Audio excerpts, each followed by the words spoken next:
stumble in the dark. You kept pushing on, but then you went too far. When your ship has sailed and all your dreams are lost, everything is wrong, you feel like it's your fault. Just remember, I will be there for you, baby. Remember, there's nothing out there to get you, don't forget it. When life throws lemons, just call me. Just call me. Just call me.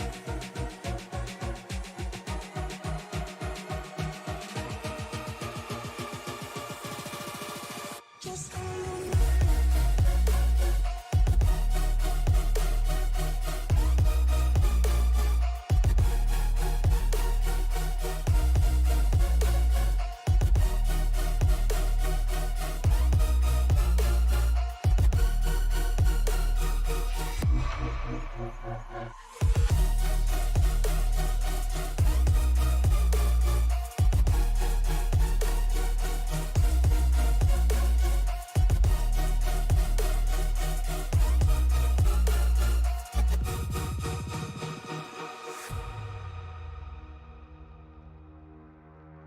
You're stronger now than you ever been.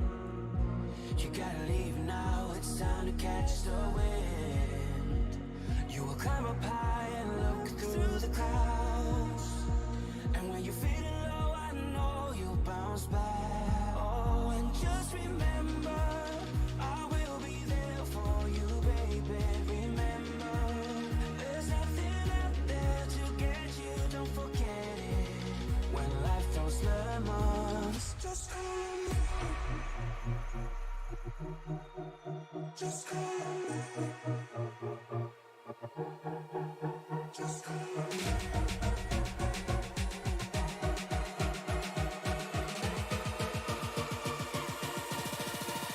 Just call me.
From Darlington Raceway, the Monday Night NASCAR Xfinity Truck Series is ready to take on the track Too Tough to Tame. Good evening, everyone, and welcome to Darlington, South Carolina, where the Lady in Black is waiting to strike the first driver who thinks they can treat her the wrong way. Jeremy Paris dominated the Kansas Speedway last week, earning the pole position and winning the race. He even gained 2 positions in our point standings, as did Rich Jett, while Jacob Schneider hopped up 3 positions as our neighbor from the north, Gabriel Lafreniere, dropped out of the top 5 in points. It's been 2 nights of great racing here in Darlington, and it all comes down to Tuesday night as we're here in the breadbasket of NASCAR at one of our most hallowed grounds as we look forward to throw back the paint and crank up the heat.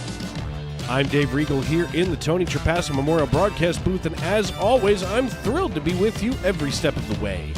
The green flag to the checkered flag right here on Sim Racing Media. And folks, Glad to have all of you in with us tonight as qualifying is well underway here at Darlington. And, tonight, of course, is the culmination of the last few nights here at Darlington. And I'll tell you what, we've had some great racing over the last few nights. Tonight, of course, the scheduled distance, 147 laps, same as last night. Stage 1 going to end at the conclusion of lap number 45. Stage 2 going to end at the conclusion of lap number 90. And 5 total tire sets for the event, so they're going to be laying 4 starting 5 tonight. And with qualifying just about halfway over, I want to thank everybody for tuning in, welcoming us into your home and onto your phones, wherever you may be and however you may be listening here on Sim Racing Media. This track is a lot different than it was the last couple of nights here. 76 degrees in the stands if you're sitting there in the grandstand. Of course, a pair of them here at Darlington, but 80 degrees during warm-up here tonight, or during qualifying here tonight. Of course, we can see here on the racetrack 2 sets of grandstands, and what that is it's basically from back in the day when this track was reconfigured, and of course that meant that the front went to the back and the back went to the front, so they just simply built another set of grandstands. No need to take things down and essentially rebuild them, if you will. So everything tonight coming into play as we take a peek here at the Faster Pastor Stoney Benfield, driver of the number 75 NC811.org Ford F-150, the Faster Pastor out of Albemarle, North Carolina. I got a chance to see him in the Racers Elite Cup Series last Thursday night, and I'm telling you right now, this guy can drive the trucks, he can drive the next-gen cars. What an incredible driver, and he had a great run going on Thursday night, as now we come here to Tuesday night in the SNN Truck Series. So as the Faster Pastor makes his laps here, we're going to see here on the end of his first lap, let's see what happens with the Faster Pastor. He crosses the start-finish line and goes 15th fastest. Now we'll see if he can heat things up a second time around as we ride along with him here on the hood. And this racetrack, very unique in the way that you have to attack it. Of course, we're going to ride along with somebody, hopefully, that we can kind of get a little bit of a tutorial. As the Faster Pastor going to take this little bit longer. We heard him shift into 4th gear here mid-turn. That allows him to get back into the throttle without spinning the tires as he crosses the start-finish line. He actually does go faster here into 12th position. Mitchell Davies, Brandon Hinton, Rich Jett, Richard Pruitt, Ethan Ball, Randall Watkins, Tane Hodison, and John Wilco have yet to go ahead and qualify tonight. So let's see if we can get a hold of Jeremy Paris after that run last week, because what a fantastic run that he had as we get ourselves all settled in here. Waiting to see if we can find Jeremy Paris. And, of course, I don't see him in the Discord chat. There's something exciting. First driver that we go to interview for the evening, and he's not available. Go figure. That's just about our luck here on Sim Racing Media. We'll see if we can get a hold of Tane Hodison next. Hopefully he's sitting somewhere in a chat here. And there's Tane up here, our points leader here, driver the number 93 out of Apex Motorsports. Hey, Tane, it's Dave Regal up in the broadcast booth. You got a copy? I do. Hey, man, listen, you still sit here controlling the point standings as I'm looking for you here in the on our leaderboard. Where did you qualify? I don't see you here on the leaderboard. Oh, there you are. You didn't qualify yet. What's going on? 2 0Xs, so. Fair enough. Well, listen, you sit here atop the pile. You control the point standings. What does that do for a driver now, coming into this week as you've got no wins on the season but still lead points? I just have to, try and get as many points as possible from stages and all that. This is not a track I've ever driven trucks at, and I've been busy for the last week, so I haven't gotten much practice in, so I just have to survive, which didn't go well last time I said that in an interview, so, but yeah, I just have to survive. Well, hopefully you can find a way to, quote-unquote, survive this track tonight. I know that it's been rough for you. Of course, every time that you do have one of these, ride to survive tracks. Now, you sit here, no wins on the season, and of course you don't sound real hopeful tonight, but 4 top 5s, 5 top 10s with just 56 incidents on the season. That's pretty safe as far as getting around here in the Truck Series. Now, next week, as we get that pulled up over here, next week we wind up down in North Wilkesboro. How do you feel about short track racing in the truck? I feel like short tracks for me. I've never driven Wilkesboro before, but I'm about to start that tomorrow probably. But like Bristol and stuff like that, I feel like I'm pretty good at it. Like I'm not the fastest, but I'm not like mid-pack to backpack slow. So I feel like I should do good. It's just about surviving for me. That's all I'm trying to do and get the best position possible at the end. All right, my man. Well, listen, good luck tonight. I know that you had a little rough time there, as you said, in qualifying, but I'm going to get you back on up into Apex for you. Good luck, and see what happens. Thank you. That, of course, the voice of Tane Hodison, our points leader here in the Tuesday Night NASCAR Truck Series. Warm-up about to be underway. We'll see if we can get a hold of Bobby Blazer and Bennett Allen, maybe. Let's see if we can get a hold of one of them here. In fact, let's see if we can get a hold of Bennett Allen.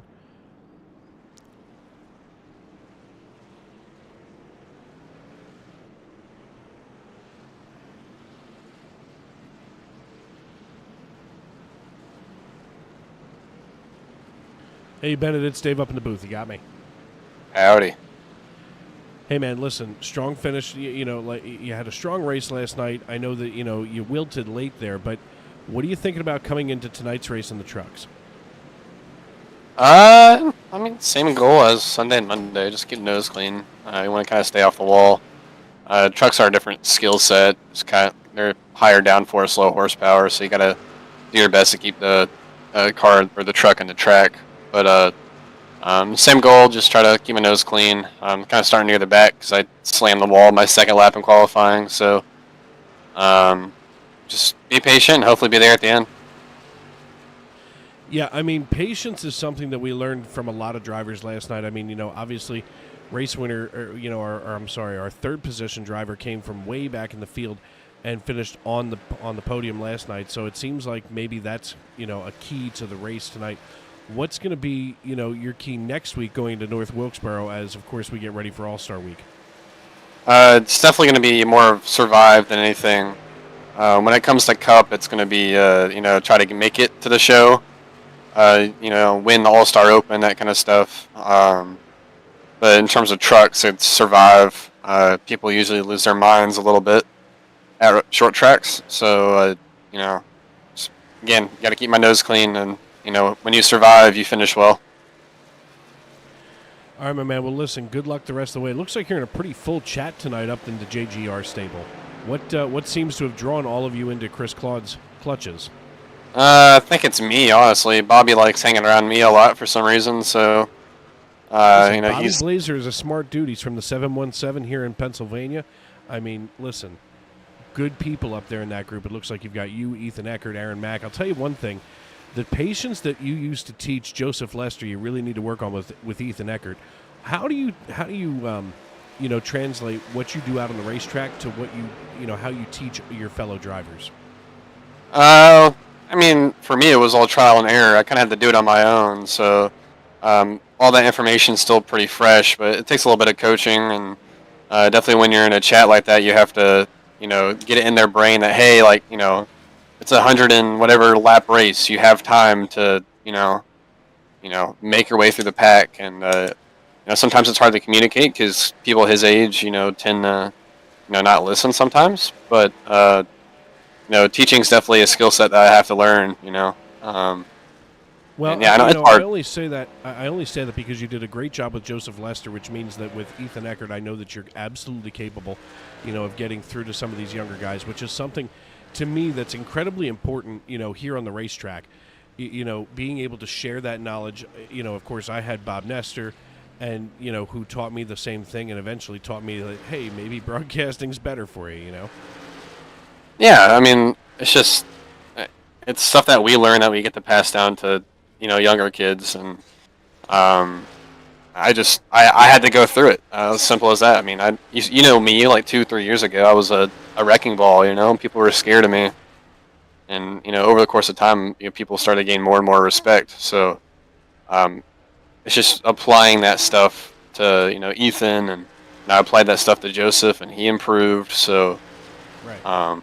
it just takes time. It's one of those things that really just takes time. But we'll see how Fair enough. it goes. I had to teach him how to do 1 and 2 here. It's a tricky corner to get down, and 1 and 2 is cool here, and I know that we'll be riding along with a couple of you to see how to get through that. So it's an interesting racetrack, and like I said, I'm just hoping that you continue this kind of mentor role that you've been serving the last couple of years as you've dominated, of course, the Xfinity League back in 2022. So listen, man, I'm just giving you a tip of the helmet where credit is due, because you do a heck of a job out here on the track.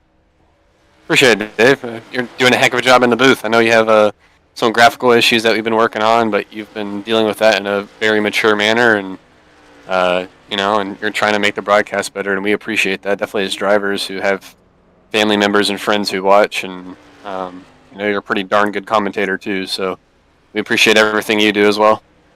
Hey, I appreciate the kind words. I do my best up here. So good luck tonight, brother, and maybe we'll see you on the other side. I'm sure I will. Let's hope so. Later, brother. That, of course, the voice of Bennett Allen Driver, the number 15 Ford F-150.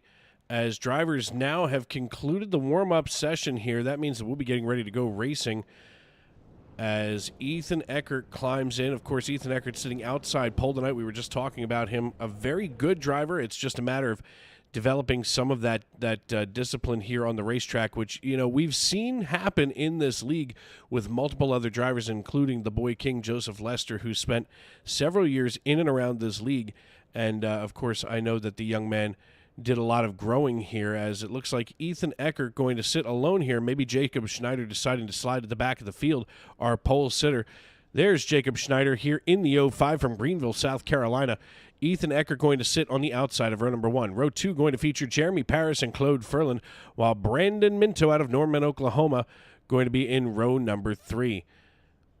Also in row 3 going to be Bobby Blazer out of York, Pennsylvania, with Noah Hamilton and John Crow Sr. back in row 4. Row 5, and rounding out your starting top 10, is Ben Garrity from Pittsburgh, Pennsylvania, as he and Aaron Mack from Fort Riley, Kansas, going to roll off in row 5. Stoney Benfield and Jamie Beasley going to be in row number 6, while Chris Custer and Matt Mackin going to be featured in row 7. Row 8 has Daniel Moynihan and Nick Hansen with us here, while row 9 going to house Ron Fitting and Anthony Savignano. Mason Hoffner starts in 19th position, with Mitchell Smith in 20th, rounding out the starting top 20, with Chris Claude in his Domino's throwback paint scheme alongside the ultimate throwback paint scheme on the 8 truck, the Mountain Dew throwback number 8 Toyota Tundra. Bennett Allen starts the F-150 in 23rd alongside Rich Jett and Ethan Ball. Tane Hodison and John Wilco going to be in row 13, while Mitchell Davies and Brandon Hinton start 28th and 29th. Randall Watkins starts in 30th with Tyler Sexton in 31st, and shotgun on the field tonight from the Pampered Chef. We will get into that for sure tonight, starting in 32nd. 32 drivers scheduled to take the green flag tonight as the iRacing.com pace car leads us into turns 3 and 4. 147 laps the scheduled distance tonight here at Darlington Raceway. The iRacing.com pace car makes the hard left turn down pit road.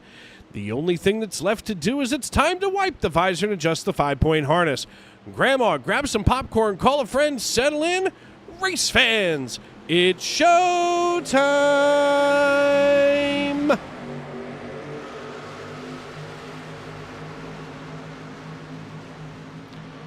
Jacob Schneider with a good jump over Jeremy Paris and Ethan Eckert, as Paris runs P2 right now, as everybody scrambles to go single file all out of the gate here. Nick Hansen, he wants to run side by side with the 66 of Chris Custer, as Chris here in the 66 gets the Grease Monkey Chevrolet Silverado just behind the 49 of Jamie Beasley. Still back here, Alexander Gangler trying to gain as many positions as he can, as he is going to have to tuck in behind Bennett Allen if he wants to try to maintain any kind of competitive edge. As when you're working this racetrack, there's a few technical things that we're going to have to see tonight. Now we see all of a sudden Bennett Allen chasing down the deuce. That's Mitchell Smith, who's being scored as the 47. Not sure why he's got the 2 on the side there, but we refreshed the paints right before we went live, so we know that it's not us, for lack of a better term, as we get your standings out.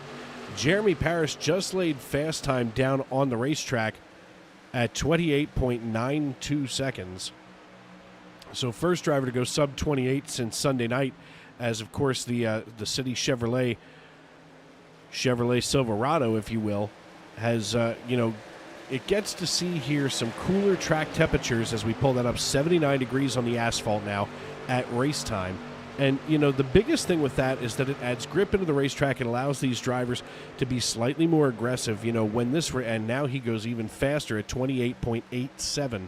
The best time is being listed here on the left side of your screen on the timing tower. 4 laps in the books tonight.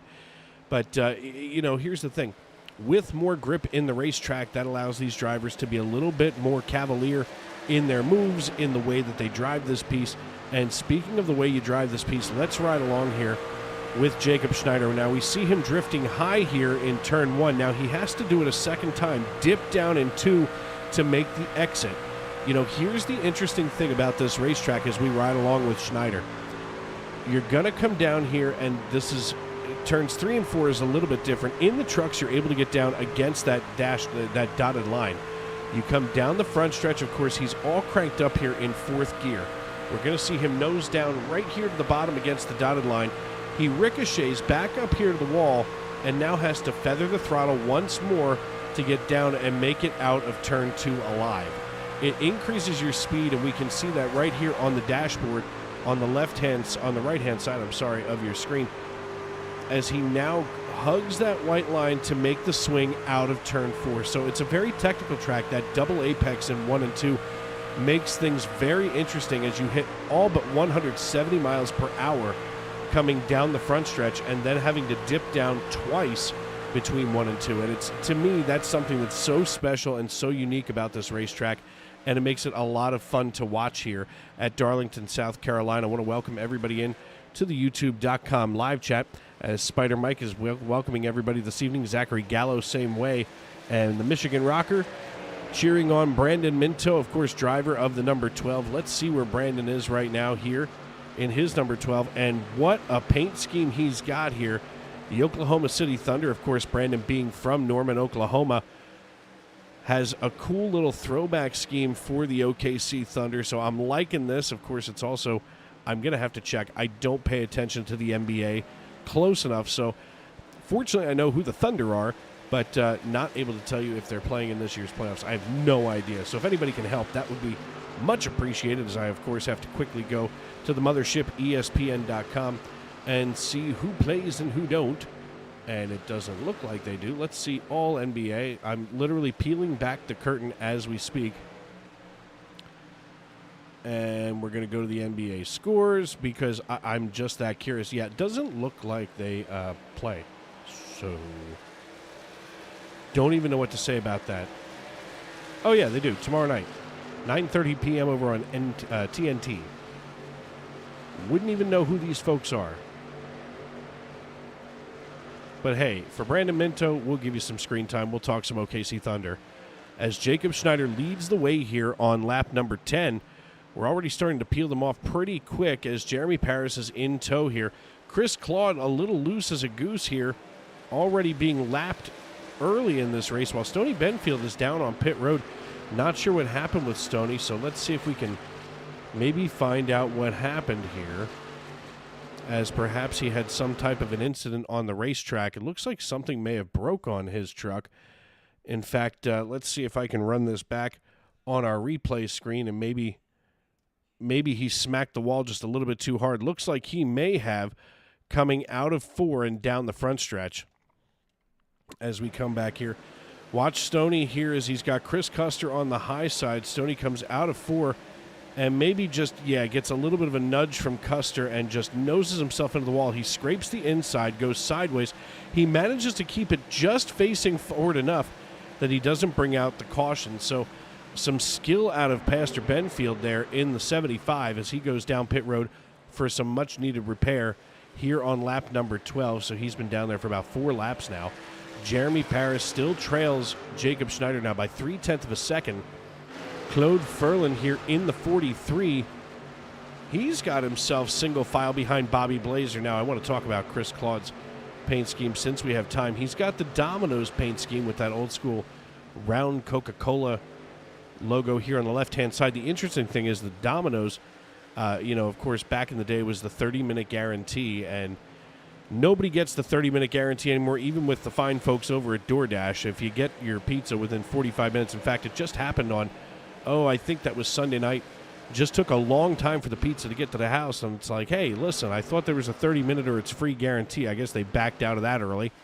As Domino's, once upon a time, was on the cutting edge of pizza delivery, they understood that it was cheaper, and this is, you can, of course, check it out online, but they figured out that it was cheaper to not have a seating area per se. They were able to get smaller, storefronts, so on and so forth, and be solely delivery and pickup.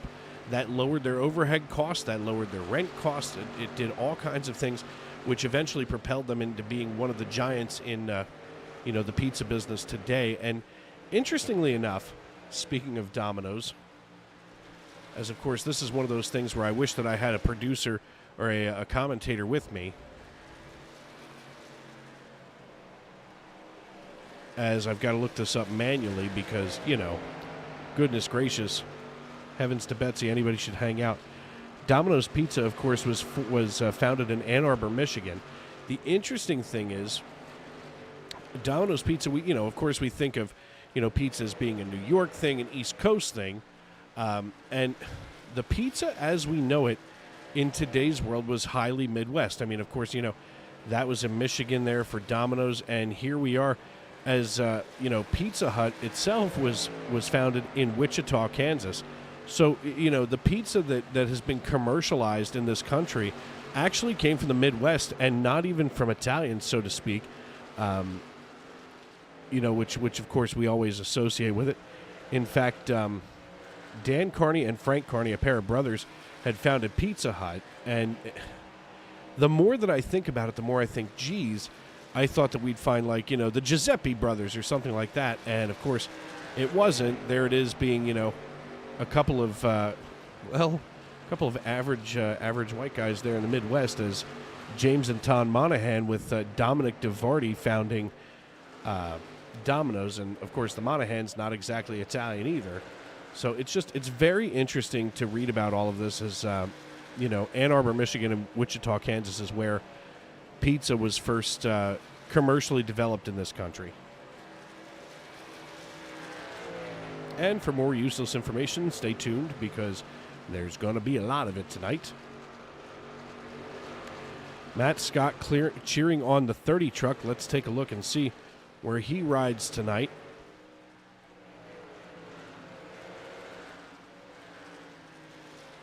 Got to be honest, I don't. Oh, there you are. Mason Hoffner here in the number 30 Gorilla Gas Chevrolet Silverado. He is followed by the second Mountain Dew throwback scheme here in the race tonight. But let's take a look at Mason Hoffner, of course, out of Harding, Pennsylvania. Now, I think I mentioned this before. I feel like Harding is not too far away from where I am here in southeastern Pennsylvania. We'll have to check that out, as a matter of fact, while we go ahead and look that up. I want to thank everybody for keeping us alive here in the YouTube.com live chat. Sunday night was an absolute banger of a night in the live chat, as we had a lot of folks involved in what was going on. Yeah, Harding Township here in Pennsylvania is actually the opposite corner of the state from where I am.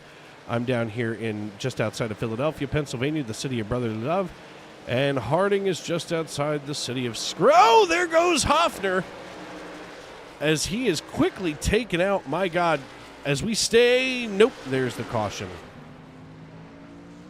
Oh, wow, that could not have been worse timing, as he may have been bitten by the broadcaster's curse as we were hovering above him. As we see Matt Mackin here in the 01, that Mountain Dew throwback, getting a run on the 30, and the 30 almost turns into him a little bit, as Mackin was drifting up the racetrack, didn't see him, and he just gets violently turned here on the front stretch coming out of turn 4. Oh, my.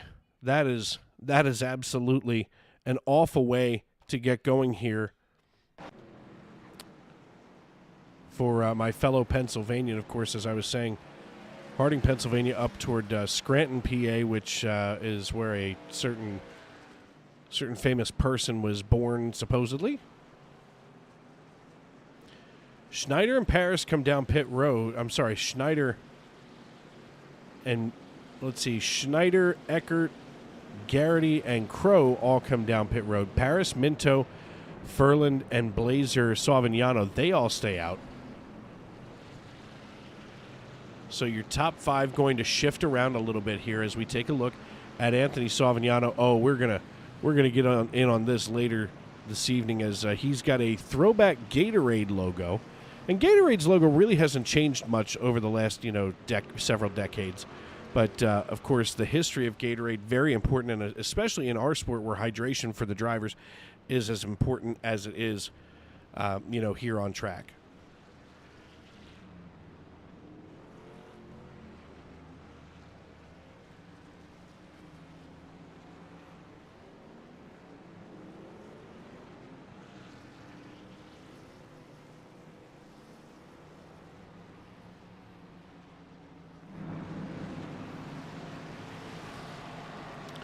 A lot of cool throwback paint schemes tonight as, we look through some of these that are fairly regular. But, of course, the body armor paint scheme here from Jamie Beasley, it's kind of hard to throw back body armor when it's not that old. But we can see right here, I just saw it. You can see right there underneath the B post, right by the 4 at the end of body armor light, that throwback Pepsi logo.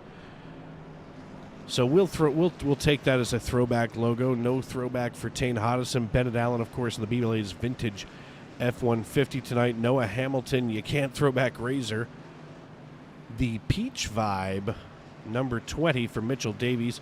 Daniel Moynihan, technically a throwback paint scheme as it says Dunkin' Donuts, and of course they have now shortened themselves to Dunkin', as America supposedly runs on Dunkin', except for here in southeastern PA where we run on Wawa and Starbucks, evidently. Those are usually the busier parking lots around where I work. Ethan Eckert with Verizon 5G on there tonight. So I'm just kind of checking through some of these paint schemes because I didn't get to see everybody during warm-ups. Shades of green for John Wilco. Brandon Hinton, definitely not throwback here.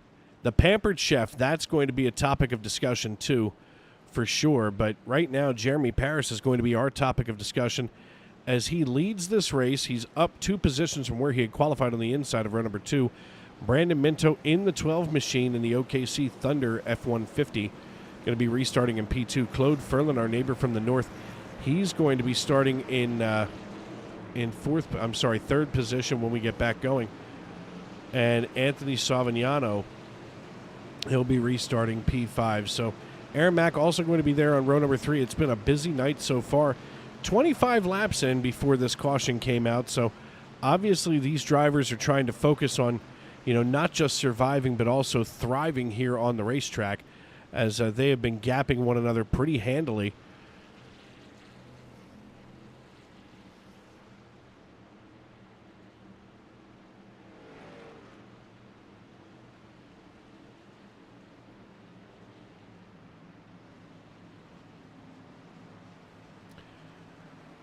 The iRacing.com pace car lights are out as we come into turn number 3. That means that we'll be going back green flag racing as we come out of turn number 4. Jeremy Paris having control of the field.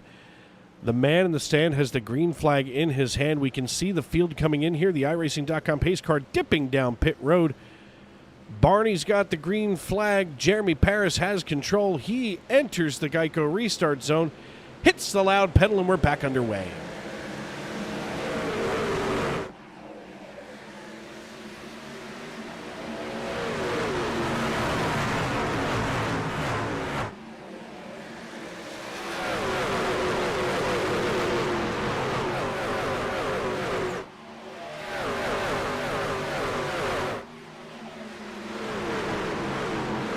Drivers jostling position mid-pack here as it looks like the front of the pack has basically gone single file as they all come out of... Whoa! There, uh-oh!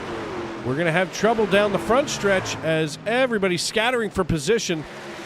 There we go. as we are under our second caution now. Oh, my.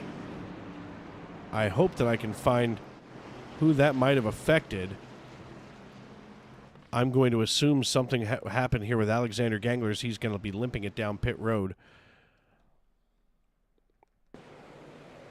I'm not sure what he was doing here. Let's run this back and see if we can find where this wreck might have occurred. As I don't see it just yet, you'll just have to bear with me, folks. If it doesn't register as a wreck, I have to find it by hand, and that's not always easy to do as we come up here into where the starter cam is. So just trying to find out where this all kind of broke loose as they all were coming down. I didn't see it here. It had to be on the front stretch, so this is going to be kind of hard for me to find. As here it comes. We'll see if we can find this from Daniel Moynihan's perspective. I'm sorry, folks, for you having to watch the replay splash screen. As we're going to watch this from just above Daniel Moynihan. It looks like, the 20 gets sideways into Moynihan, and boom goes the proverbial dynamite. Moynihan tries to stay alive here, but then it turns into a mess. It looks like Ethan Ball affected here, so kind of a rough replay sequence here, but it all started around Daniel Moynihan. Here on lap number 29, about 15 to go in stage number 1. These drivers usually pride themselves on safe driving. Sometimes bad things happen to good people, and there it is here on lap number 29.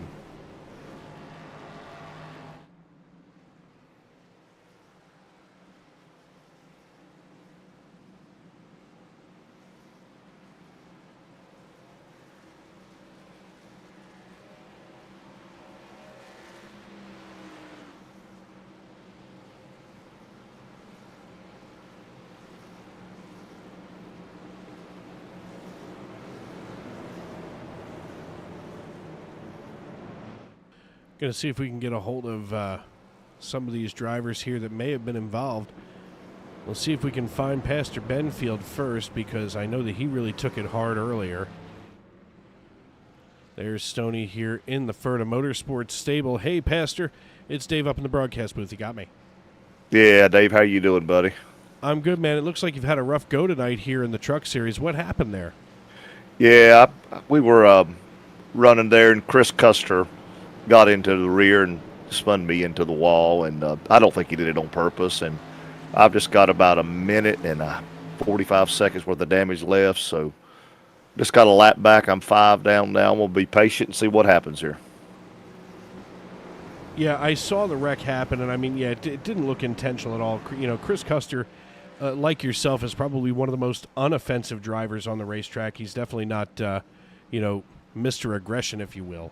So, unfortunately, It just looks like, wrong place, wrong time. Yeah, that's what happened. So, it is what it is, and we'll fix what we can and go from there. Am I going to see you on Thursday night in the Racers Elite Cup Series? Yes, probably so. Yes, sir.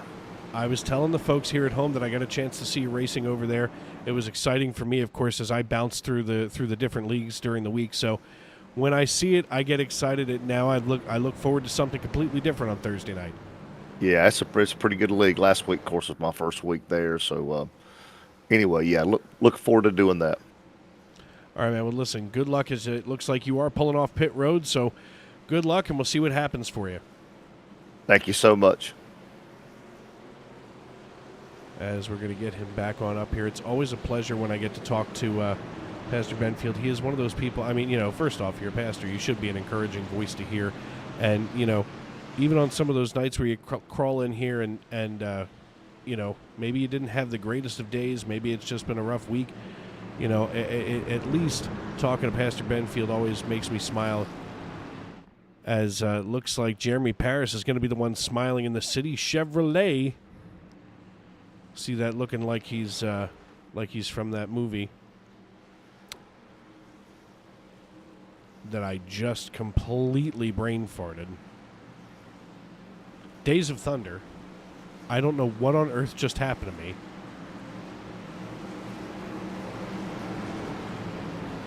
Apparently I need to hit the clutch and shift gears here.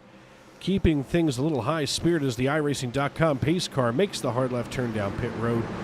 Jeremy Paris with control of the field. We're going to ride along with him here as the Flowery Branch, Georgia native brings us into the restart zone. He hits the loud pedal. What a good growl out of the Chevrolet as we go back green flag racing. He quickly gets himself here to the high side. The lights are now on, and we are back under caution as something horrific has happened further back in the field. And unfortunately, it looks like maybe the faster pastor was just involved in this. Let's see what happened.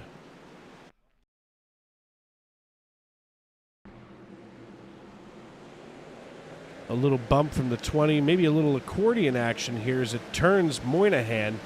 And Moynihan just collects everybody. Stoney just gets wedged into the wall one more time. After all of that work, Pastor Benfield goes back into the wall, and that's just, to me, that's just not fair. We're going to ride along here on the nose of the 75 and see what it looked like from his perspective. And he was giving plenty of room in front of him to the 77. That's Rich Jett in the double natural. Just as he's running through, he sees the wreck. He goes low and thought he was safe, and he wasn't, but not a hard hit. So hopefully, and he's able to get it driven away from the wall. As we go under caution once again, we're going to step aside and pay some bills here on Sim Racing Media. I'm Dave Regal, and this is Tuesday Night NASCAR.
Masker can't defend. He's got the outside line for the second part, and he can't hold on. Going the long way around. We're going to be 3 wide for the lead as they all come to the line. Who is going to take it in the end? And here comes Lockwood. He's going to make the move to the outside. Quinn tries to force it off a little bit, but there he goes.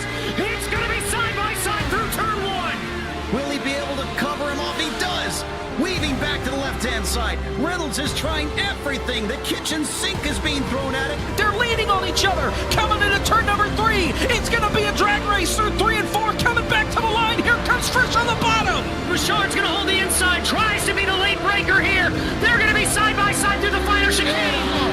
They bang doors, but keep it clean. As they're still 4 wide on the run down into the back straightaway. Demerit's looking for a line as well. What is going on in Michigan? Novak into the fence. They're still beating and banging. Oh and to the line. He is much faster coming through there. Is there damage on Challenger? Apromitis is ahead. There's going to be a race to the line. Who is going to get it?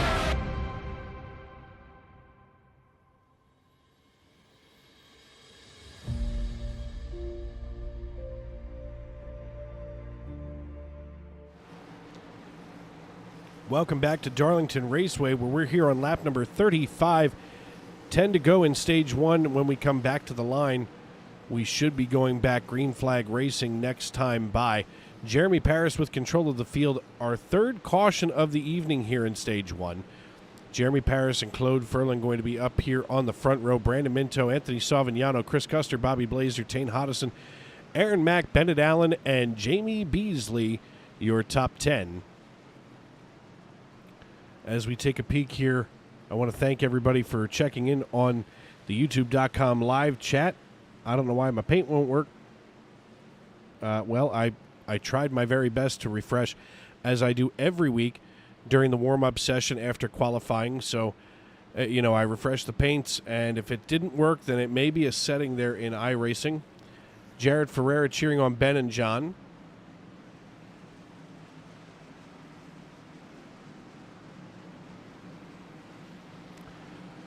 A big week here at Darlington Raceway. It was exciting in the real world. It's exciting here on iRacing.com as we get to look down on some of these really cool paint schemes. We'll get into some of those later tonight, as Jeremy Paris going to lead us through turns 3 and 4. The iRacing.com pace car off the track. He hits the Geico restart zone, drops the hammer, and we are back underway with 10 to go here in stage number 1.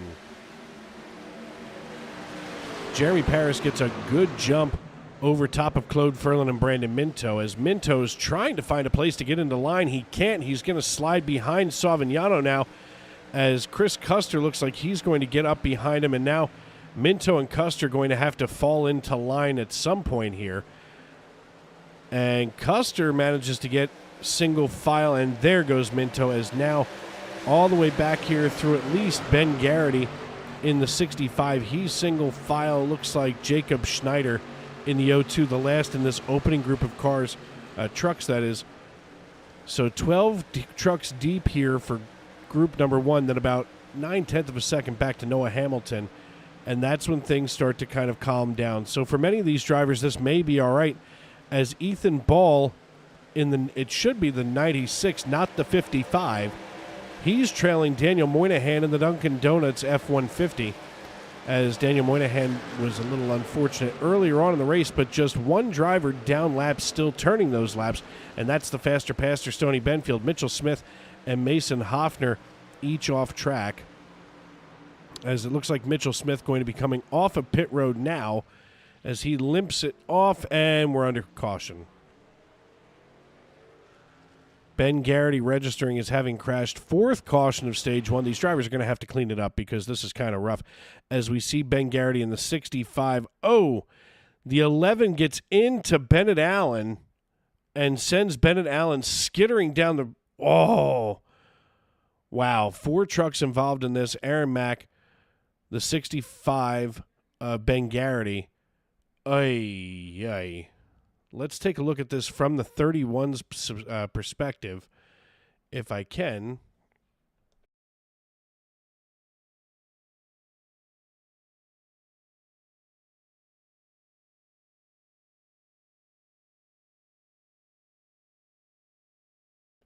As we look here to see what Aaron Mack might have seen,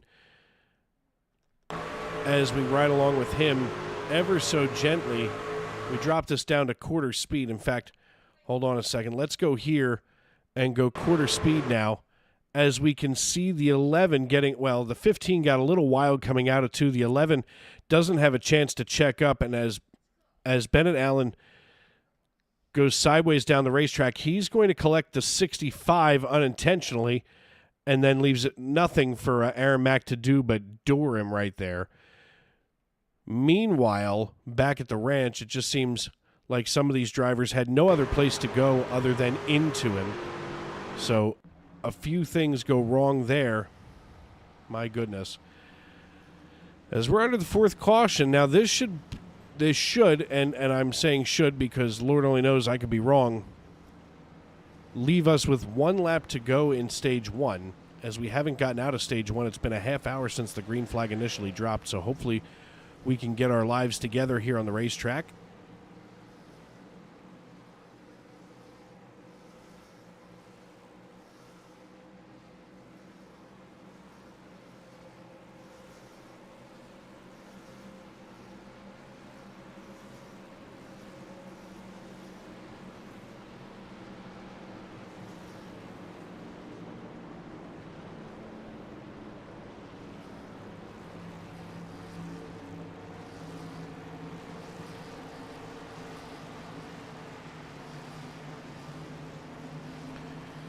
Now, we talked about it earlier, and of course, we know how important hydration is to real-world race car drivers. Of course, some of them can lose up to 8 or 9 pounds during a single race, as we've heard before.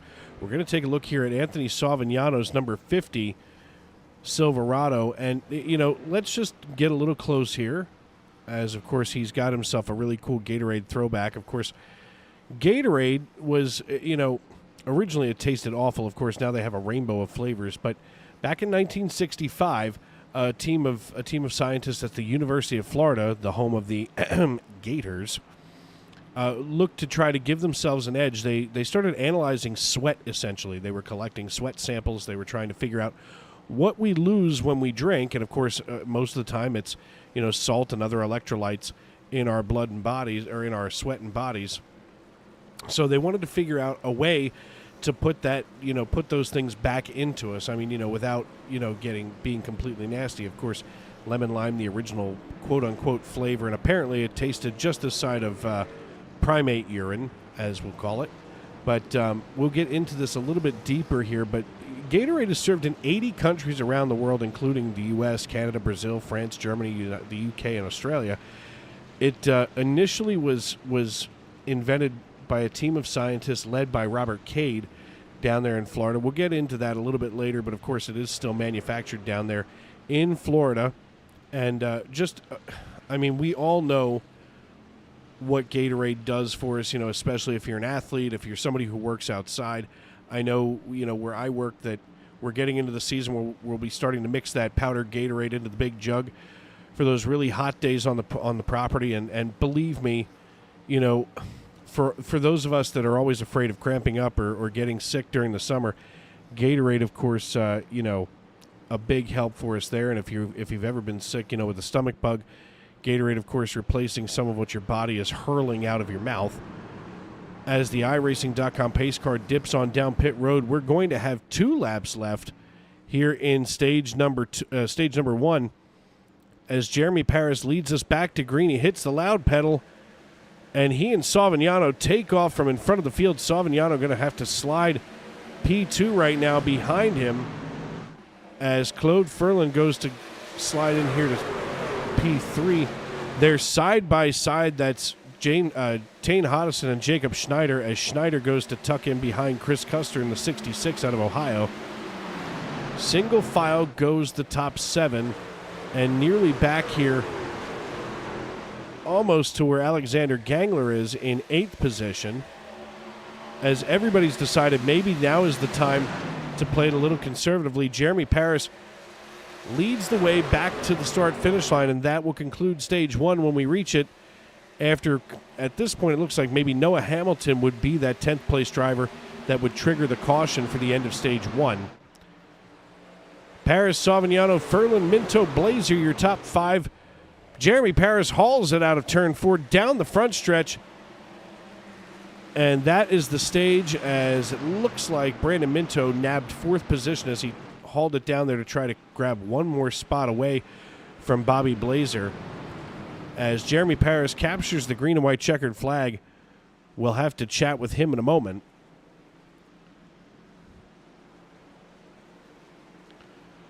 And, of course, pit strategy, very different here in the top 10.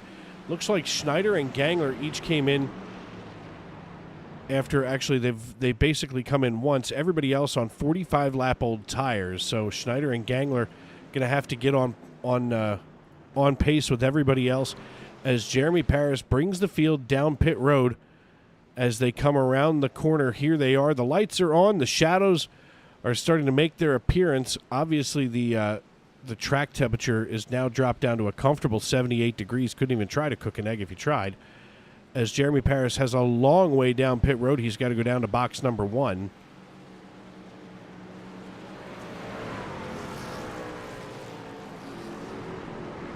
As here we are, Jeremy Paris getting the 05 into his box.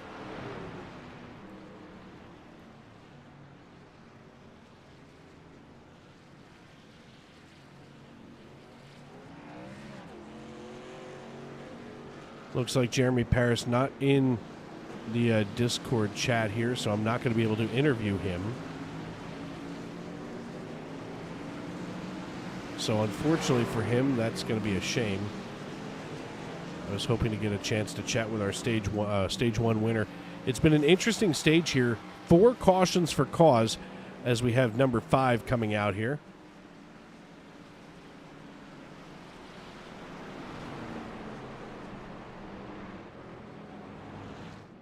But let's get back to Anthony Savignano while we have a few moments to chat about it. So Anthony Savignano with that Gatorade paint scheme. So, here's the deal. They looked and they started to see, what we're sweating out during sports activities. Of course, they were trying to get the Florida Gators football team a little bit of an edge. And, basically they started to look and see that some of the contents of our sweat included sodium, sugar, potassium phosphate, and and basically the things that our body sweats out. So they kind of made a mixture and added some lemon juice and decided this was going to taste delicious, and apparently it was awful. The tests were successful, but the taste was not so successful. Star quarterback Steve Spurrier said that he didn't have any answer for whether the Gatorade helped them be a better second half team or not. They drank it, but whether it helped us in the second half, who knows? That, of course, the first game back in 1965, and Steve Spurrier, of course, went on to have a really successful college football career as a coach. And they had originally, considered naming the product Gatorade as Gator-AID and then settled on Gatorade ADE, of course, to kind of associate it with a drink. Of course, the lemon lime was the first flavor, and it came in a glass bottle, believe it or not. Of course, now there's all kinds of different, Gatorade things, so to speak. The pregame fuel, the thirst quencher, which is the original Gatorade, low-cal Gatorade G2, and of course the post-game protein. So they have continued to develop and research what they can do to put what we sweat out back into our bodies. And I guess a question that I have for the YouTube.com live chat with Gatorade in mind is, what's your favorite flavor of Gatorade? Me personally, I love the lemon lime, mostly because I'm one of those kind of people where if it's the original taste, if it's the original flavor, I like to kind of tip my cap and pay homage to those things. So what's your favorite flavor of Gatorade there in the YouTube.com live chat?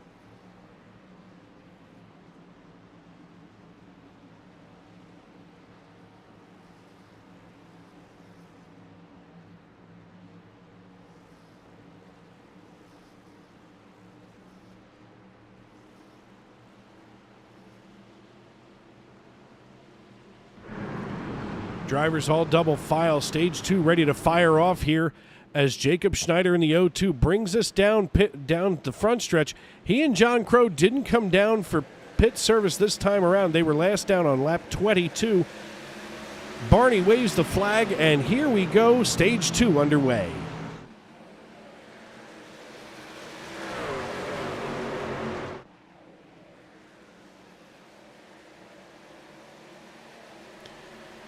Many of these drivers back here around Brandon Minto jostling for position as Minto gets just ahead of Bobby Blazer. Now they look to the rear of John Crow Sr., who's trying to fall in just behind Anthony Savignano, who've been focused on for the last few minutes.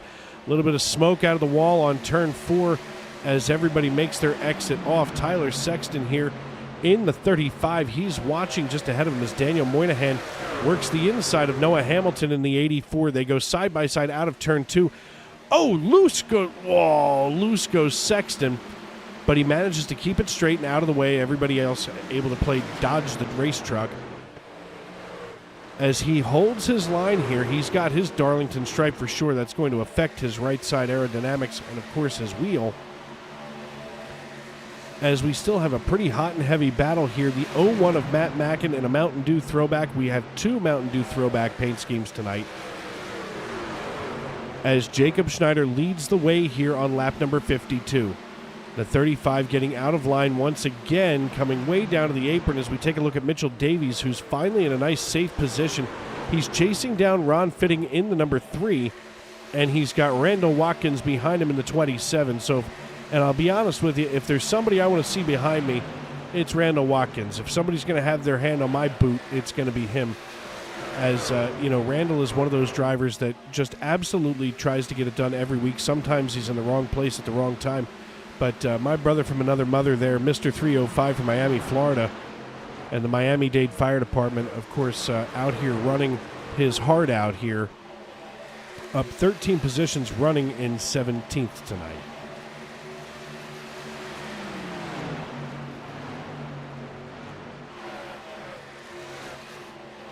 John Wilco out of McAdoo, Pennsylvania. He's side by side with Chris Claude, as Claude, for lack of a better term, appears to just be surviving tonight, as he's not here to try to assault anybody on the racetrack. He just wants to stay on the lead lap, which, you know, here in Stage 2, that's fine, and that can open the door for Stage 3, so that can put him in a great position to finish well and grab some more of those valuable points here in the season. Of course, you know, our season in the Truck Series is shorter than the Cup Series or the Xfinity Series. They all end on the same week, but a lot more time is built into the a lot more off time is built into the schedule during the season.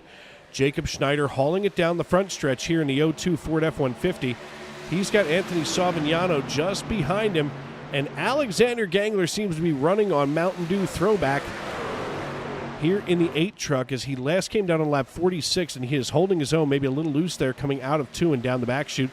He slides up high, and that allows Jeremy Paris to nose his way under him here in turn 3 and 4. As they roll out of 4, it looks like Paris going to have the edge here over top of Gangler, so he's going to secure away 3rd position for the time being, but Gangler's not going to go away easy, as he holds on to now 4th position, does Gangler. He sees John Crow Sr. just behind him, and John Crow Sr. here in the 95 doing his best to try to get up and around him, as now Crow is being passed by Norman, Oklahoma's very own Brandon Minto. Side by side they go, as Minto all but exchanges paint with him. They are just inches from one another. We see Bobby Blazer just behind Brandon Minto, almost giving him a little bit of a shove here on lap number 58. About 32 laps to go here in Stage 2, as we've had a pretty good restart now. And we've definitely seen that, we're separating the men from the boys here, as we look back to Tane Hodison, who's all but 2 seconds behind Chris Custer. This forms another group of drivers. So drivers now getting all the room that they really need here on the racetrack on lap number 59. Wrong button, Dave, as we get that moved on over there. I want to welcome everybody into the YouTube.com live chat. There's Big Shane Lake, the work mistress. Buddy, listen, I'm glad that you're here with me tonight. Keep me entertained, as he wrapped up at Charlotte and came over. Glad to see you here. As Paul Hill cheering on Grease Monkey Motorsports. Of course, Paul Hill, driver the number 6 on Sunday and Monday. Not here tonight on the racetrack, but glad to have him with us, as Anthony Savignano has now assumed the lead. I can't even believe that that's happening here. Let's see what happened, as Savignano just came blasting up through the field. This is the pass for P2 here, as Savignano just fires on by.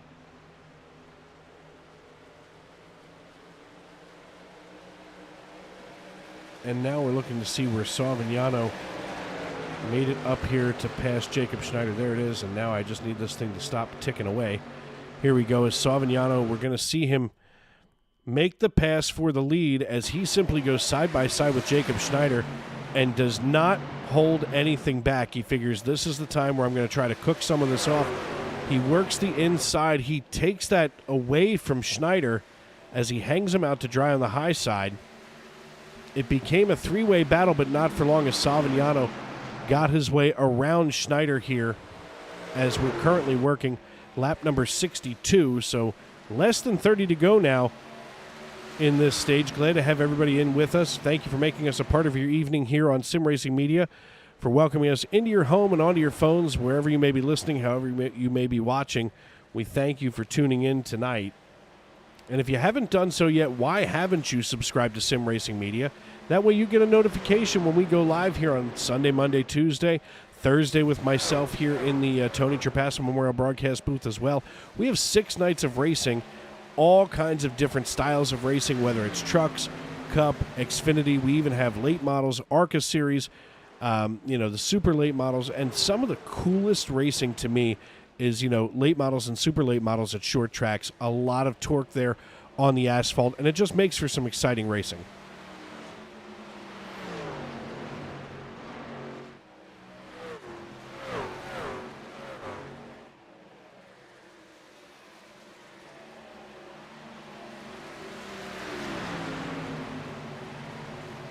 Chris Claw being put down a lap as Savignano calls out to keep him out of the way and safe, working lap number 64. As everybody has gotten nice and spread out on the racetrack, as John Crow Sr. tries to hold off Brandon Minto. Minto picking them off one at a time as he crawls through the field. He's here running in 5th position. That's where he qualified. He's trying to get around Crow, and Crow able to try to play a little bit of defense, but now it looks like Minto's going to have help from Bobby Blazer as Blazer gets the run, scares the pants off of the 95, and they both get a 2-for-1, as now the run that Blazer got is almost enough to rocket him past Brandon Minto, but Minto gets the run out of 4 and down the front chute. So now it's going to go Minto, Blazer, Furland, and John Crow Sr. left all the way back in 8th position after that checkup he had to pull. And now Tane Hodison looks to try to strap on the hairnet and serve John Crow Sr. lunch. As our race leader, Anthony Savignano, currently running in the lead, of course, after coming down to lap number 46. He started way back in 20th position. I can't wait to talk to him at some point tonight and find out how it was that he got through all of this traffic, because I'll tell you what, as we look from above, it just seems like, especially in the mid-pack here, like where we see Noah Hamilton in the 84, this is like rush hour on the Blue Route, and I cannot tell you how stressful that has to be for somebody like Hamilton to have, the double natural of Rich Jet behind him, Moynihan in front of him, and he's just holding on, trying to make sure that nothing bad happens so he can make it here into Stage 3 and turn the heat up. 68 laps in the books here in Monday night and Tuesday night NASCAR Truck Series action. I'm Dave Regal, and this is TNN.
Masker can't defend. He's got the outside line for the second part, and he can't hold on. Going the long way around. We're going to be 3 wide for the lead as they all come to the line. Who is going to take it in the end? And here comes Lockwood. He's going to make the move to the outside. Quinn tries to force him off a little bit, but there he goes.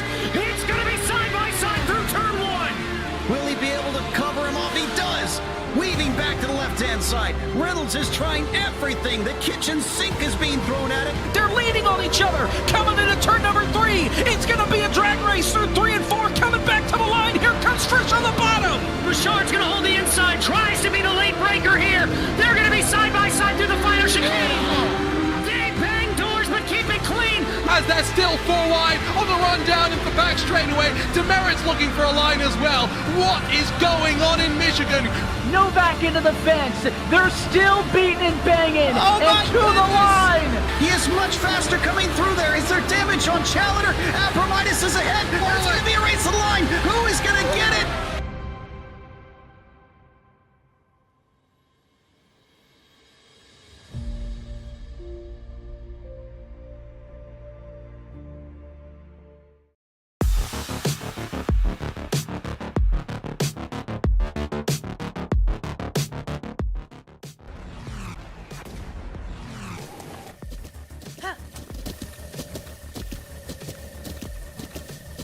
With the Butt Kicker Gamer 2, what you see and what you hear is what you feel.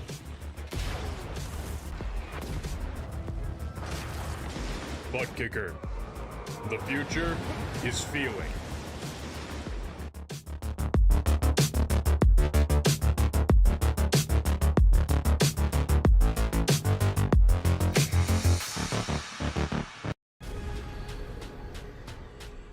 the most realistic online racing sim ever made. This is iRacing. Detailed laser scan tracks, fully dynamic, real world cars, and over 50 series to choose from. 6 online world championships offering over $400,000 in annual prizes. This is the original esport racing game. This is iRacing.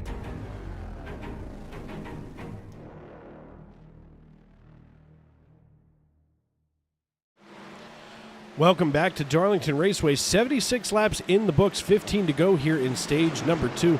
It's been a long night here of cautions in stage 1, but things seem to have cleaned up here in 2. Of course, I don't want to jinx it. Anthony Savignano here in the Gatorade machine.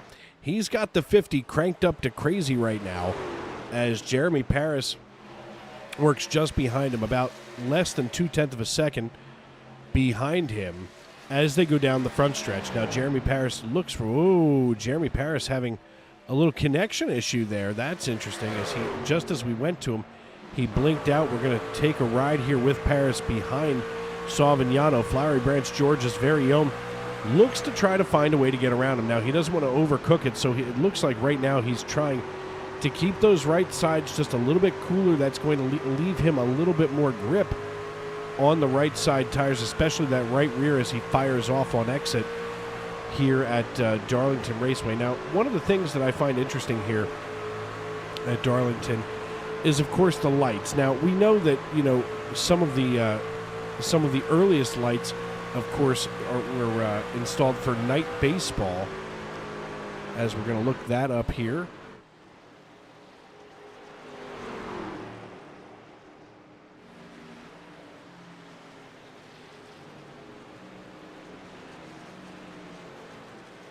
Of course, in May of 1935, Cincinnati's Crossley Field beat the Philadelphia Phillies, my Philadelphia Phillies, 2-1 in the first night game. Of course, that was originally illuminated by gas lights. And, well, some of it was gas, some of it was really bright halogens. It was a weird time, you know, for lighting in and of itself, as we are under caution. Of course, it has to be as soon as I look away. Let's see what happened with Nick Hansen here. And there I am, jinxing it already. As just moments ago I said, I hope we don't have any. And there's Nick Hansen all by his lonesome, spinning helplessly. And the 99 does the same thing. Now, I'm not sure which one of these brought the caution out, so that's going to have to be a race control decision to see when the caution actually came out. But anyway, Anthony Savignano going to be our race leader here on lap number 80, so 10 to go in stage 2. So the first nighttime baseball game was on May 24th, 1935. We're approaching that in about 10 days to have that anniversary, so to speak. The interesting thing is that Wrigley Field didn't get its lights installed until much later.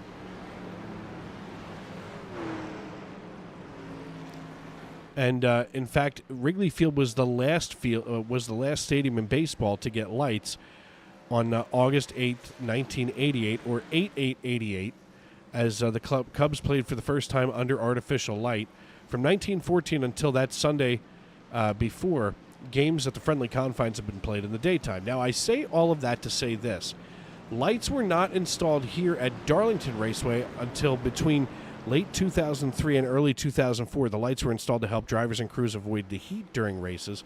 And the first night race was held here in 2004, and it was the second to last race of the season and was won by Jimmy Johnson. I say all that to say this.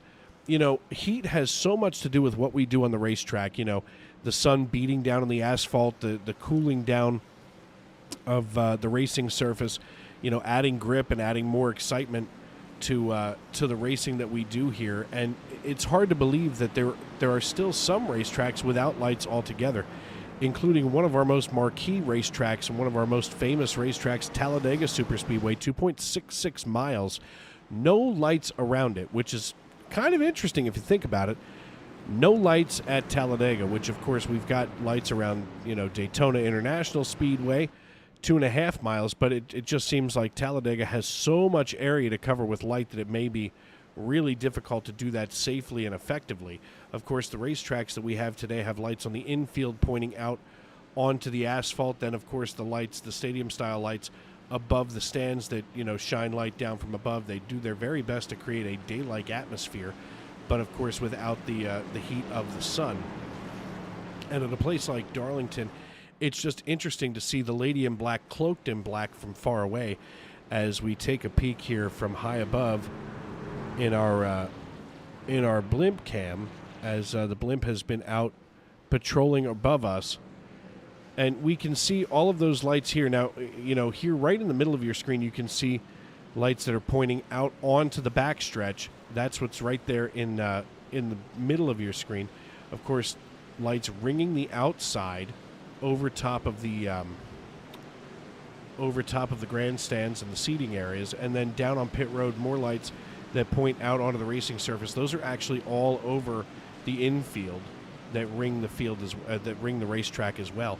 So they do their very best to try to keep things, as brightly lit as possible. In fact, we can take a look here if we can get the camera operator to take a peek. These are the lights that also help to try to illuminate what goes on here. So you can just simply see the sheer amount of lighting technology that it takes just to give the appearance of daylight for these drivers to safely make it around the track. But, it's just, to me, it feels like today we have more night games in baseball and football than we do day games. We have we have a lot more night races on the NASCAR schedule than we used to, or at least, twilight races. As Anthony Savignano comes out of turn number 4, he's going to take the high line this time as he hits the restart zone. The man in the stand has the green flag in his hand. It waves. We go back underway, but almost instantly we're going to go under caution as it looks like Tane Hodison has just, gotten Chris Custer hard here. So it looks like we're going to be playing rumble, stumble, fumble to get to the end of stage 2 now.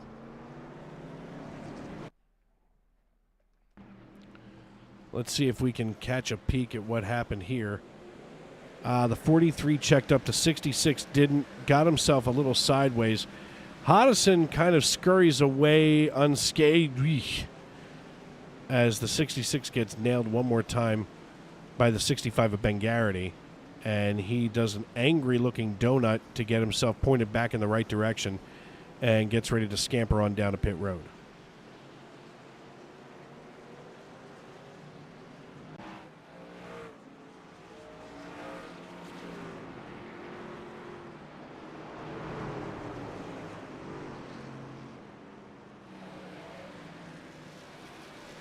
We'll take a look at this one more time here. As we see what happens, we see the 43 doesn't get the start that he thinks he does. The 66 just simply rams him in the rear. Collects Tane Hodison on the 93 Menards machine. Hodison kind of wiggles away, but unfortunately the 66 the worst for wear on that particular incident.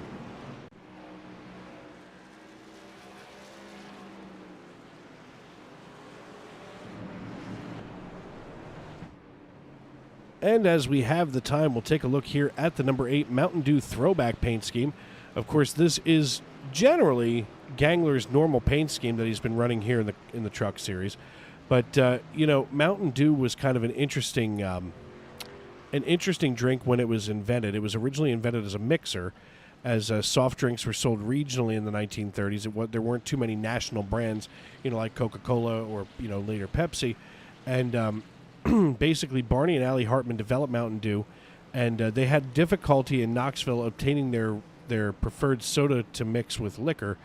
So, actually, Mountain Dew mixes very well with whiskey, and I can tip my cap to that one. And in fact, that's how I wound up being a bourbon guy myself. But Mountain Dew was originally a 19th century slang term for whiskey, especially Highland Scotch whiskey. So the Mountain Dew name was trademarked for the soft drink in 1948. And, to me, that's kind of cool where, you have to understand that in the South at that time, there were a lot of Scots-Irish, in that neck of the woods. And it was a slang for moonshine or homemade whiskey. and was referenced in the Irish folk song, The Rare Old Mountain Dew, which I have not checked out, but it is what it is. I'm sure that it's there. But, of course, we all know it to be, loaded with sugar and caffeine, and some people call it monkey urine. And, of course, now it's owned by the Pepsi Company. The original formula was invented in 1940, and the revised formula was created by another gentleman in 1958. So, of course, that, spun them off into national recognition. Of course, many drivers and other competitors have used Mountain Dew. And in 2022, PepsiCo partnered with the Boston Beer Company to produce a line of alcohol-infused drinks in 4 flavors labeled Hard Mountain Dew. And I'm going to have to find that because that just sounds tasty. Oh, here it is. That's interesting. But, of course, many of us used to spend nights back during our high school and junior high days sucking down Mountain Dew, playing on the old PS1, depending on how old you are, with your friends, pulling an all-nighter, playing video games, and just having a good time. And I remember the first time I had Mountain Dew, and I, to this day, Mountain Dew Zero is my preferred flavor now. But once upon a time, it was Mountain Dew Ice. That was very good. That's what I started mixing with whiskey. And eventually, I got rid of the Mountain Dew and just stuck to the whiskey.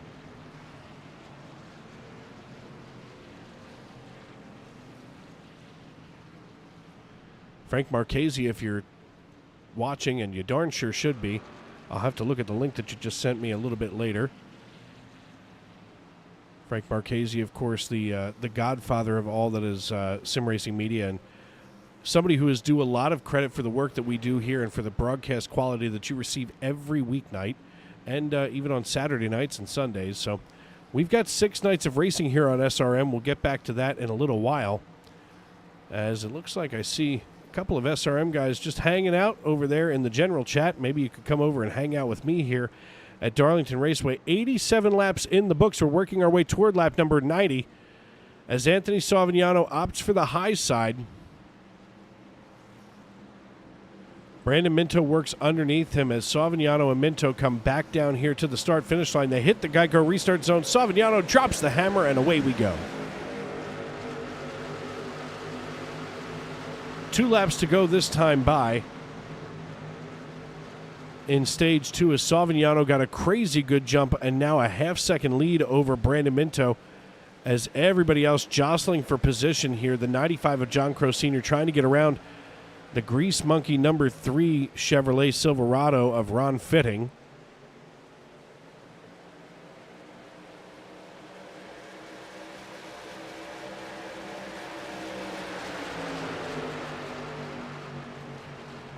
Alexander Gangler in the 8 truck. He's trying to find his way into line. He rubs the wall and now falls behind the 95 of John Crow, who's trying to chase down Mitchell Davies, who rubs the wall, and John Crow takes another spot away as more of like a crime of opportunity, as Mitchell Davies now sits back in 10th position. He's still up 18 after starting in 28th, but John Crow Sr. just gained 2 spots by simply waiting it out, 3 spots by waiting out. Oh, Crow just spins Tane Hodison. That's going to send Hodison down to the infield. We go into caution, and that will freeze the field here and conclude stage number 2. Anthony Savignano earns the green and white checkered flag for stage 2. He's followed by Brandon Minto, Bobby Blazer, Claude Ferlin, Noah Hamilton, John Crow Sr., Alexander Gangler, Ron Fitting, Mitchell Davies, and Daniel Moynihan out of Boston, Massachusetts, that is. Major Winchester, as he will round out the top 10, being awarded all-important stage points here. As, of course, we just saw what happened there with the 93. Let's take one look at this again. As we go from high atop here in the chopper, we've seen the 95 just get underneath him and just nixes him. Now, as Hodison spins helplessly down the racetrack, he's the only one that gets affected by that, which is incredible. Thank goodness he didn't take more drivers out here at the end of stage 2. And we'll see if we can get a hold of Ant, as Savignano's going to lead us down. There's the Dogfather. Hey, buddy. I was about to say, you want to keep this door locked more often. Well, this is not controlled by the FAA. It's the FCC, so there's no such thing as a locked door. Good point. How you doing, brother? Good. Ladies and gentlemen, I'd like to introduce you to my new broadcast partner, Mr. Shane Lake, here into the Tony Trapasso Memorial Broadcast booth. Shane, listen, you stepped into the good time. Stage 3 is about to get underway. What a race we've had so far tonight. Yeah, it looks like it's been crazy from Darlington, but you know what? That's the typical nature of this track. I'm looking forward to see what these guys have for Stage 3. Yeah, Stage 3 about to get wet and wild as we get a hold of Anthony Savignano here. Hey, Ant, it's Dave up in the broadcast booth. You got me? I got you, Dave. Once again, how you doing? Good, man. Listen, you've got the Gatorade machine up here right now running in 7th position. You won stage number 2. What's going to be your strategy coming into 3 as, you know, obviously we've reached the twilight of this event? Well, seems to be an exact repeat of last night, except my starting position. I had to work a little harder to get up to the front tonight, but won stage 2 last night, dropped back a little bit through the pit cycle, and wasn't able to get the job done last night. I had an awesome battle with Mike. So the goal for this stage is to keep the truck out of the wall and just be patient and let the passes come to me, because I think they will. Yeah, I saw a lot of drivers affected by the wall. They've all gotten their Darlington stripe, and as I look here on the right side of your truck, no Darlington stripe as of yet, so obviously you're, doing a good job at least keeping yourself focused. Yeah, I'm trying here. This, on my opinion, beautiful handmade Gatorade scheme. I know it's not an actual throwback, but I just wanted to throw it back to their original logo. But yeah, I've been able to keep it out of the wall. I dinged it once, but no damage off of it, and we're good. We got a fast truck tonight again, so hopefully I can make it happen. Yeah, the Gatorade paint scheme gave me a little bit to talk about earlier, so thank you for that. As of course, I do love the paint schemes tonight and every night that we've had since Sunday here at Darlington. So listen, man, good luck the rest of the way, and hopefully we see you here at the end of this piece. Yeah, that would be nice. I'd like a post-race interview. That'd be nice. And I'm glad I was able to up my scheme from last night. It was not the best last night, so I'm glad I was able to come out with something at least somewhat good-looking tonight. Thanks, Dave. All right, man. Listen, we're going to get you back up there. You're Bandit Racing, correct? Yes, sir. All righty. Well, Shane, listen, you came at a good time. We're here getting ready to dump into 3. Thank goodness that I came in here and saw you sitting there in the YouTube.com, or I'm sorry, in the Discord chat, because I never would have known that you were coming in here. Well, as soon as he gave the invite, hey, why don't you guys come up here and hang out? I'm like, you know what? I got nothing else going on. I got done calling the Racers Elite from Charlotte, so I was like, you know what? I'll pop in and see what's going on tonight, and I'm glad I'm here to catch Stage 3 because I'm sure these guys are going to put on a great show. Yeah, I'll tell you what. I mean, Racers Elite is something special. I mean, I know I get that on Thursday night. I'm not sure if it's going to be you or Daniel with me on Thursday, but it's been a big night. Now it looks like the Allen experience getting a little chippy here. You know what? I wasn't even paying attention while you were filling the YouTube.com live chat. It appears that Stephen Parker thinks that I need to run the talk about the running order more, just in case there's not a graphic here on the left-hand side. Right. Everyone's going to backseat people, you know? Well, you know, it is what it is. Talk Pretty to someone that has been going to Darlington since the 1980s-ish, and he doesn't enjoy iRacing because of the lack of the rundown. What is this, ESPN? Sorry. What is this, ESPN? Well, kind of. I would never work for the mothership, but they can keep it up there. Right. John Crow Sr. rolls us out of turn number 4. The iRacing.com pace car off the track. Crow hits the Geico restart zone, drops the hammer, and here we go. Stage number 3 is underway. Whoa! Brandon Minto just made a hard left turn into the wall. I don't even know what to make of this one. I'm going to quick run it back, Shane, because Brandon Minto, a driver that we never see, major accidents for, major, let's just say, bad things happen from, all of a sudden gets himself sideways into the wall. Here he is on the restart.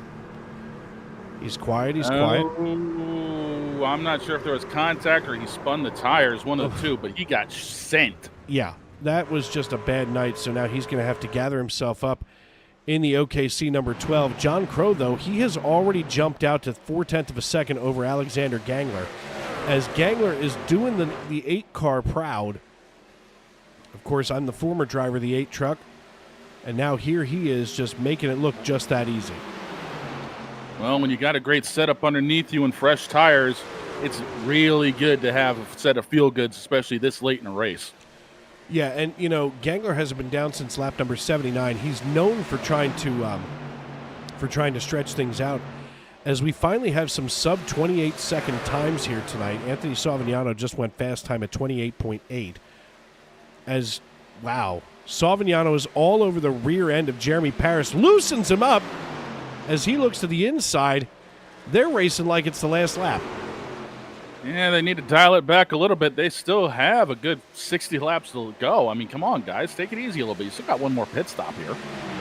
You know what? These drivers, they're some of the best drivers that I see on iRacing. I think between this and Racers Elite, you know, I get some of the most excitement watching them. And I keep in mind, I'm biased to both leagues because I call both leagues. But, you know, I peek in on different leagues, you know, throughout the week, kind of like you were tonight. And these guys really hold it together as far as trying to keep it safe, as John Crow Sr. just breaks 28.8 and goes 28.77 on older tires than everybody else. That's impressive. That tells me right there he found a line that works for that truck. He's probably going to keep notes in his head as this race goes on. Gets a fresh set of tires. As soon as he starts wearing them down, he'll find the right line to get back on that time and stay right with everybody else. Yeah, John Crow Sr., in fact, let's take a look here at the time delta because, you know, of course, now that we've gotten that long time there at the bottom, of course, was, you know, during pace laps. But he has slowly but surely, we can see that gap growing. He's getting faster and faster while everybody else has been experiencing some tire fall off. Now, Jacob Schneider last came down on lap 85, Jeremy Paris down on 84, but John Crow maintaining all but a half-second lead over top of Jeremy Paris almost consistently. You have to wonder if either Crow is giving it too much or if Paris is holding back. I would say probably holding back a little bit. I mean, that's what I would do because I'd want to stretch this stage out as far as possible going towards the end of this.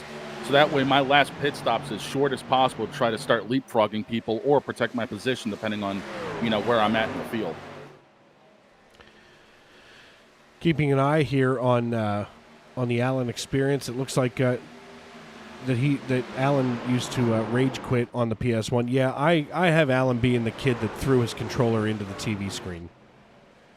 Yeah, I busted a few controllers in my day too, but that was back when I was younger. Now I just come over here and either hop on my computer and play GTA and give the griefers a bunch of bull crap, or I just get on iRacing and tell everybody if the front end of my truck is killed, you'll know why. You know, there's something about playing GTA that just kind of lets you, you know, give a little bit of extra rage. And, you know, no matter how bad your day was at work, it's like, you know what, go out and kill a couple of drug dealers and you feel a lot better. I know, right? Roll around in your doggone Buick and pop out, pop a few caps, and call it good. That makes it a better day. Nolan Hodgson in here, you know, saying straight up, he is the real number 12. And you know what? Nolan Hodgson drives that Brandt number 12 in Monday Night NASCAR Xfinity Series action. That young man gets it done. He's from Lamar's, Iowa. And you don't think that Lamar's, Iowa is like the hotbed of racing, but Nolan Hodgson has put it on the map. And Stephen Parker says, thanks for the mention, but still can't see the running board with all the cautions. I don't keep it running when there's nothing changing. Brandon Minto explained that they were checking up in front of him, and he checked up a little bit too much and got, you know, bumped from behind, which is kind of what we were guessing up here. That's a good educated guess. As John Crow Sr. leads this piece now by even more, as Savignano trails him by nearly a half second. Schneider has now fallen back to 3/4 of a second. I think John Crow has found the extra gear. Yeah, it looks like it. I mean, he's got that thing running up towards the high line of the wall, driving the arc down towards the bottom of turn 2 and coming off. Yeah, he's got that thing dialed in. I think he'll be set for this race. Anthony Savignano running P2 right now. I'm trying to find the information that I was looking for earlier. And this is one of those things where, you know, usually on a Tuesday night I'm working alone. And, you know, here I am trying to talk at the same time that I'm trying to type, and it doesn't work very well. Sometimes I dictate to myself. Well, that's what I'm here for, to kind of help fill out a few things. I'm trying to find, I don't remember who it was, but they had, is it the 24? I want to find who had the Pampered Chef on the side of their truck. There it is, the 24. I knew I was close. Let's check out the 24. For all of you who had moms growing up in the suburbs back in like the mid 90s and early 2000s, raise your hand. The Pampered Chef once upon a time was like, oh, we're having a Pampered Chef party. This was almost the new version of the Tupperware party. It was like a multi-level marketing company, nearly a pyramid scheme to some degree, at least in my opinion. And, of course, it was founded in 1980 in what apparently is the basement of her suburban Chicago home by Doris Christopher. And what I find interesting is that some of the stuff that the Pampered Chef used to sell was stuff that you almost didn't realize you needed until you had it. Like True. little kitchen gadgets. Did your mom have any of that? Yeah, she had a little bit, but my big thing when it comes to this 24 truck is the fact it gives me the 2000 Jack Sprague vibes, and I just love how this truck looks. I mean, it brings back a lot of childhood for me, watching guys like Sprague and Hornaday going at it in the truck series. This is awesome to see. Yeah, I like what they've done with it. I mean, they've got the Pampered Chef down the side of it, a throwback Pepsi scheme, a throwback Pepsi logo there, just under the P in Pampered Chef. I mean, this truck looks sharp, and it's fairly clean, too, as Richard Pruitt drives. He's plus 19 on the leaderboard after starting way back in 32nd, and obviously gets himself, as we go under caution, there's a surprise. John Crow Sr. may have crashed. This could be bad. We'll get back to the Pampered Chef because, you know what? Oddly enough, in my kitchen right now is my mom's stoneware from the Pampered Chef. She gave it to me when she moved to Myrtle Beach. She said, I don't need this anymore. You should have it. And I'm thinking, okay, I'm not making pizza, Mom. Here's John Crow Sr. Savignano gets alongside of him. Oh, neck code. The dreaded word that everybody hates when it comes to iRacing. Buddy, listen, I'm telling you right now, if this wasn't netcode, I don't know what was. Oh, that's unfortunate. I want to see if I can... I don't think they ever made contact. No, they didn't. I'm watching that, and they never really touched. They had about a foot of room between them. You can see the hop. Did you ever see the netcode hop? I've experienced the netcode hop. Here it is. Watch the rear end just hop up out of nowhere right there. Yep, it's like a wheel hop on a road course. Yeah, it looks like you hit a turtle. Yep, and next thing you know, you've got nothing control-wise. I mean, I hope that those two drivers can work it out, John Crow and Anthony Savignano. I wouldn't want to see any bad blood form between them. So let's hope to God that they were paying attention, at least that Crow was paying attention to the broadcast, because I'm sick for him. Yeah, that's going to leave a sour taste in everybody's mouth for that, because that was just bad. You know, I'm used to seeing netcode thrown around like on short tracks and things like that. And these guys, I mean, they were battling it out. They were having a good race up there in the lead while we were back talking about kitchen utensils. But at the same time, I mean, you know, nothing to me was egregious or malicious there. No, it just looked like it was just going for one space and it just went wrong. I think that's probably the most frustrating thing about iRacing is netcode. And folks, just to peel back the curtain a little bit, what netcode is and what we're talking about is that's iRacing taking a guess at what's going to happen next on the racetrack, and basically it starts a crash before a crash really happens.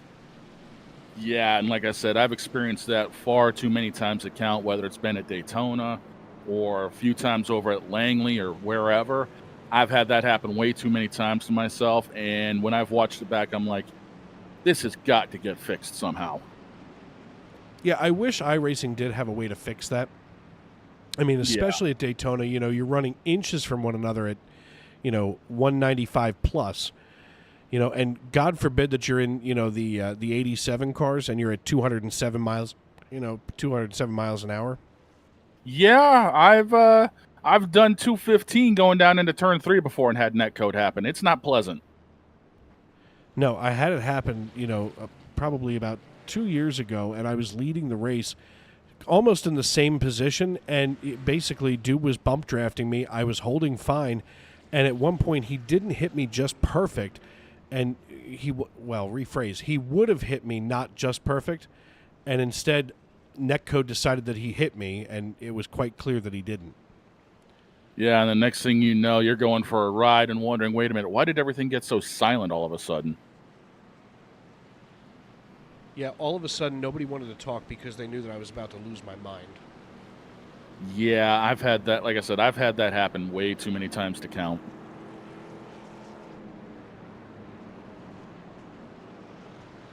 But, you know, you were talking earlier about somebody out of Lemoyne, Iowa, and putting Iowa on the map. Let's not forget Lamar's, Iowa. Let's not forget we got a guy from Brunswick, Maine in the house in that 93 truck. There's a lot of us Maine guys represented in iRacing. Parker White and Daniel Falkingham in the Coke series. You know, a couple of the big ones. This is a family show, sir. Sir, this is a Wendy's. Calm down. Of course, who you're talking about from Brunswick, Maine is the 93. That's Tane Hodison, as he sits down on pit road getting some much-needed repairs done. He's had kind of a rough night. It looks like he's hit everything except for the exit button. Yeah, he would make Harry Hyde happy because I'm sure he even caught the pace car. Well, as a matter of fact, that would be back here. Harry Hyde would be featured here with the 05 of Jeremy Paris in that City Chevrolet Silverado. As Moynihan going to have control of the field. Now, you have to remember, he was last down on lap 91, so let's see if he spins him. He doesn't, and gets a good jump over the field. Daniel Moynihan with good control of the rear tires, but he's going to quickly have to cede the lead away to Jeremy Paris and now Anthony Savignano, who was just involved there with John Crow, as all of a sudden he's going to be hemorrhaging spots as if he's having an aneurysm. Yeah, that's going to be a long night for him on those tires. Well, I mean, he's kind of made his bed up right now. We're just about 43 to go in this piece. As side-by-side goes Savignano and Paris, all of a sudden getting in here on the dance is Jacob Schneider. And this, I don't know if I recommend this. I don't think this review is going to be very good. No, I really don't think so either. Anthony Savignano hopping down the back chute. He manages to keep it together. And deeper back here is Rich Jett. We're now working underneath Daniel Moynihan, as maybe America runs on Duncan, but you certainly can't run on bald tires. No, he's going to need more than a triple espresso to get that thing back up front. You know, I'm the kind of person where I could drink a triple espresso and go directly to sleep. I've had 3 monsters in my system through a day, and I fell asleep at a normal hour. I feel you. At the other end of the spectrum, I can go no caffeine and toss and turn for 3 hours. I hate those nights. Even when there's nothing going on in my brain, just here I am, laying here, staring at the ceiling. Hey, trying to go night-nights. What usually helps me is trying to figure out why the Red Sox have been having problems. I fall asleep easier that way. Well, you can always count world championships. What do I look like? You've got enough to get you through. Yeah, but I was about to say, what do I look like, a Yankees fan? I don't have 27. Well, they've got 27 with a couple of asterisks mixed in there. Yeah, they bought a few of those. Yeah, there it is. You know, I think it's, since you brought that up, I think it's interesting that once upon a time, you know, the Yankees always had the most overinflated salary in baseball and managed to bring home a bunch of World Series trophies. Cool, great, awesome. But now you look at the Dodgers and the Braves, who have crazily inflated salaries, and they can't get it done. That just speaks to the type of talent that New York was actually buying. I mean, don't get me wrong, Shohei's going to be great for L.A., but all he's able to do right now is swing a bat. They got to wait till next year for him to pitch. Swing a bat and plead the fifth. I wasn't going to bring that up, but since you did. Look. Did you hear what Pete Rose said in reaction to the Shohei scandal? I caught bits and pieces of it. Pete Rose said, gee, I wish I would have had a translator back in the day. Oh, even to this day, Pete Rose can still be savage. Look, the most savage thing that I've seen in all of professional sports is where the Pete Rose statue is in Cincinnati. Did you see a picture of it? No, I'd have to take a look. Where is it? It looks directly at the BetMGM casino across the street. Oh, that hurts. Frank Marchese sent that to me, and I just sat there in my office at work staring at it like in horror. Oh God! They will not let him into the Hall of Fame until after his pulse stops. Even then, that's going to be questionable. No, our generation will let him in. It's Yeah. these people before that seem to somehow be scarred. I don't know what he did to you, or at least show us on the doll where it hurt. But to me, he didn't do anything that we're literally not doing now. Yeah, it's just the fact that nowadays it's actually legal 100%, whereas when he was doing it, you had to kind of be under the radar. Under the radar, they were in back alleys, and guys with baseball bats weren't just the ones making the bets; they were breaking the kneecaps. Yeah, true. But now you can place like a parlay while you're taking your morning constitutional. Yeah, just make sure you're not actively in a team season doing it, because we had an NBA player suspended indefinitely for that. The thing that I find interesting is how accessible gambling is. I mean, it's part of what caused the decline of Atlantic City here in New Jersey, just to my east. And, the thing is, once upon a time, if you wanted to go gambling in this country, it was go to a Native American reservation, go to Las Vegas, or if you're, from the East Coast, you go to Atlantic City. Now we've got like 9 casinos within a 2-hour drive of Philadelphia. Yeah, I got one about an hour north of me here in Maine, so I get how that goes. We have 3 within Philadelphia's general area. We have Sugar House, Live, and Parks. There's the 55 of Brandon Hinton going for a ride. I'm going to stop focusing on drivers. I think we're just going to go to the high home camera in the static blimp view. Yeah, that's probably a good idea. Let's take a look here from the blimp. Speaking of the blimp, there's the 84, and that's the 84 of Noah Hamilton just behind Brandon Hinton. Now Hinton comes down here, and Hamilton looks to the inside. Hamilton just simply comes up and nudges him out of the way. Yeah, that does not have a good look to it. We're going to see if we can get this from Hamilton's perspective now. Let's see here. Yep, stop moving. I got to get the scroll to stop moving. As we're going to ride here with Noah Hamilton. Here he comes looking to the inside, and here comes the moment of contact. We slow it right down. There's the contact, and he just cleans the clock of Hinton. Well, I mean, the way he jerked that truck to the left to try to get underneath him, I don't know if he had the truck fully balanced trying to make that move, but that was definitely not a good look for that contact at all. No, not at all. 8th caution for cause for the night here as Noah Hamilton, that cycles him into the lead as he last came down on lap 111. So 16 laps on these tires. As he's going to be followed by Alexander Gangler, Savignano, Schneider, Paris, Furland, Wilco, and Rich Jett, Daniel Moynihan, Ron Fitting, your top 10. But getting back to casinos, and now they've not only have they flooded the world with casinos and legalized gambling, but then they put it on your phone. For people that are legitimately addicted to gambling, that I feel like is like handing the needle to the heroin addict. Yeah, that's why they always say please gamble responsibly. But even then, a lot of people still don't do it because it's the rush of it all. And unfortunately, there's a lot of people that end up letting the rush get to them, and then they wonder why they got people like Pete Rose knocking on the door with a baseball bat. I mean, I feel like please play responsibly ends the moment that you put your feet on the squatty potty to get yourself relaxed in the morning.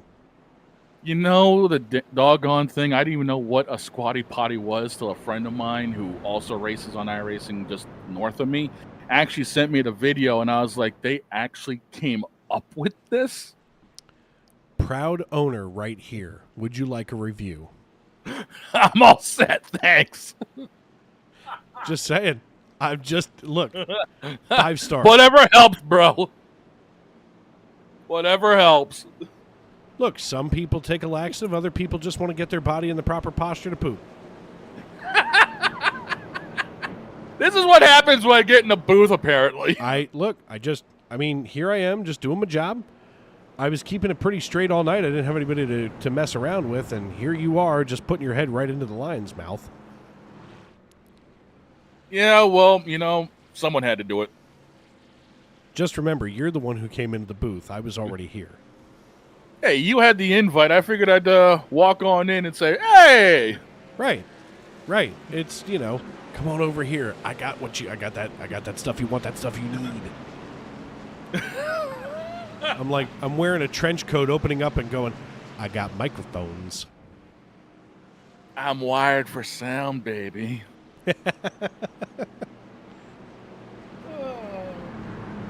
I got them broadcasts and views.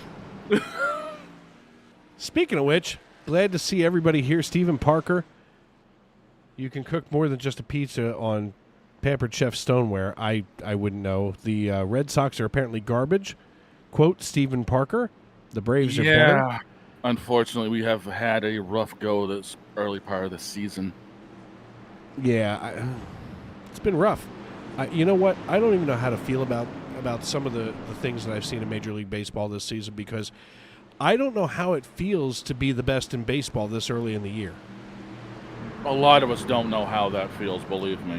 Look, when I woke up in the morning and saw that the Phillies were first to 20 wins and then 25, I was like, what do I do with this? How do I handle this? Yeah. Noah Hamilton knows how to handle it, as he just drifted up the racetrack to throw a light block in front of Alexander Gangler. Gangler's going to hold on just ahead of the 05 of Jeremy Paris and the 02 of Jacob Schneider, the double O's. Side by side down the back chute. Alexander Gangler holding off Schneider like it's his job, as Savignano and Hamilton get out the torches and pitchforks early. Hamilton now having to chase down Savignano, who turns out the victor this time by 19 laps to go and 18 at the line. As side by side now goes Jeremy Paris and Hamilton. It seems like Hamilton is just fading back here like a memory for an Alzheimer's patient. Yeah, I think Michael J. Fox would really correlate with that as well. Yeah, it was a little shaky there. A little bit. He can make a heck of a martini. Play a mean guitar while he's at it, too. He can play a mean guitar, but don't give him change to put in the parking meter. It's going all over the ground. Pretty much. I think we both are. Anthony Savignano lays fast time down on the racetrack. He is now down to 28.66 seconds. My God. This man is suddenly driving like a possessed demon on the racetrack with 17 laps to go. Jeremy Paris runs P2. His last was 28.80, and that was a fast time, 24 laps ago by Jake Schneider. A good mix of manufacturers here. I want to pull this up here on the left side of your screen, if you don't mind. A pair of Chevrolets, an F-150, 3 Toyotas, and another Ford, your top 7. Oops, sorry, now the Ford drops to top 8. And Daniel Moynihan is sinking like a stone for some reason. Here I was trying to give a little shout-out here, but now Moynihan falls out of the top 10. As now Jeremy Paris goes fast time at 28.64. No, that's just those tires coming into play now that he got some heat in them. Gripping up this late in the race, everyone's starting to turn the wick up a little bit, and the excitement level is going to start coming in. It is Anthony Savignano, your race leader. He leads Jeremy Paris by 0.6 of a second, but if you start to watch this, and we will as we pull up the lap time here, Paris is starting to close in now. He just went from 0.8 of a second back to now 0.6.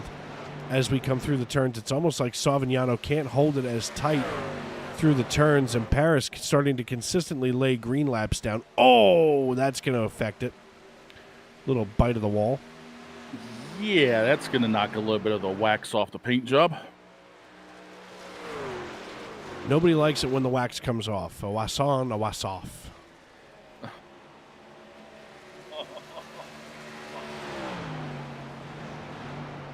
Yes, it is. Nobody's touching that grenade as we look back here to the double natural of Rich Jett. He's got the 77 up 14 positions, running at the back of the top 10, just behind Matt Mackin in the 01. And Rich Jett just swings it low here underneath the lap truck. That is Matt Mackin. He's not lapped, so that's for position. as Rich Jet just slings it side by side. Now they go fender to fender coming out of 4 back to the front stretch. My God, these guys are racing like it's 5 to go, not 12, as Rich Jet just secures away 9th position from Matt Mackin in the 01. Well, like I said, the wick's getting turned up, and we're starting to see it as people are trying to make moves late in this race. It could be a difference of tire wear, or they might have held on to something. Who knows? Here he goes again. Rich Jet now serving lunch to customer number 3, Ron Fitting. Obviously, he ordered a pastrami on rye with a side of what in the world was that? How do you feel about pastrami?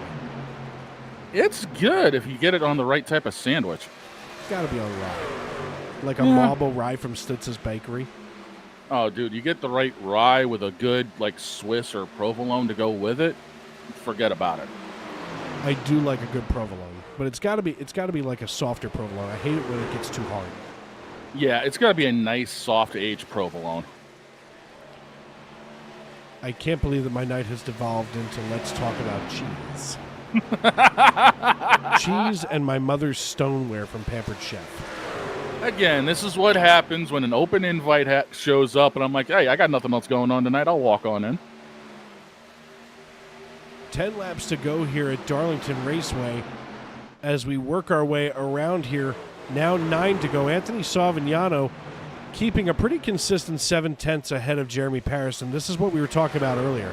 Is Savignano giving it all he's got, or is Paris holding back? And we saw it earlier where we thought Paris was holding back, and it turned out not. Now Jacob Schneider's starting to creep in on Jeremy Paris as there's just a quarter of a second separating these two drivers. Yeah, I think Paris may have used up the tires a little bit much, and now he's trying to regroup, and unfortunately, I think Schneider's going to reel him in. 8 to go. They're starting to rip off faster and faster. It's like a Band-Aid on a bad cut. Matt Mackin now 0.2 of a second behind Noah Hamilton. So Mackin here. Oh, and Hamilton bites the wall. That opens the door for Mackin to try to get up here and get 9th position away from him. He goes fender to fender down the back chute. Can't make the pass as Hamilton's able to recover after that. Now 9/10 of a second between Savignano and Schneider, as Schneider is all tied up with Jeremy Paris. That battle there cost each of those drivers a lot of time behind Savignano. That might have just sealed the deal for Savignano with 7 to go. Yeah, unfortunately, you get side by side and you got people smacking the wall and then coming back down. You got to check up to make sure you're not involved in things, and unfortunately, that checkup will cost time as the leader has checked out. 0.2 of a second now separate Jeremy Paris and Jacob Schneider. A quarter of a second now. We look back to Rich Jet, who's he's got that hairnet on. He's ready to serve a little bit more lunch here as we get into the late stage of this race. It seems like Alexander Gangler is driving like another possessed demon on the racetrack. I've never seen him be able to take this Tundra and make it 4 wide and keep, Rich Jet behind him. This is impressive driving from Alexander Gangler. Yeah, you never know what people are going to have until it comes down to crunch time. And that 8 truck has definitely been able to hold his own this race. And seeing him hold off Jet like this is very impressive. Looking back here at Rich Jet from Alexander Gangler. Rich Jet bites a little bit of wall, but here he is trying to draft up just behind. He loosens him a little bit, but Gangler isn't affected by it. As he works his way here through the 3-4 complex, Rich Jet still trying to give the business to him. As now Savignano has cut that distance in half from 1.2 seconds. Or I'm sorry, Schneider has cut that distance in half from 1.2 now to 6/10 and 7/10 of a second between himself and Savignano. 4 to go at Darlington Raceway.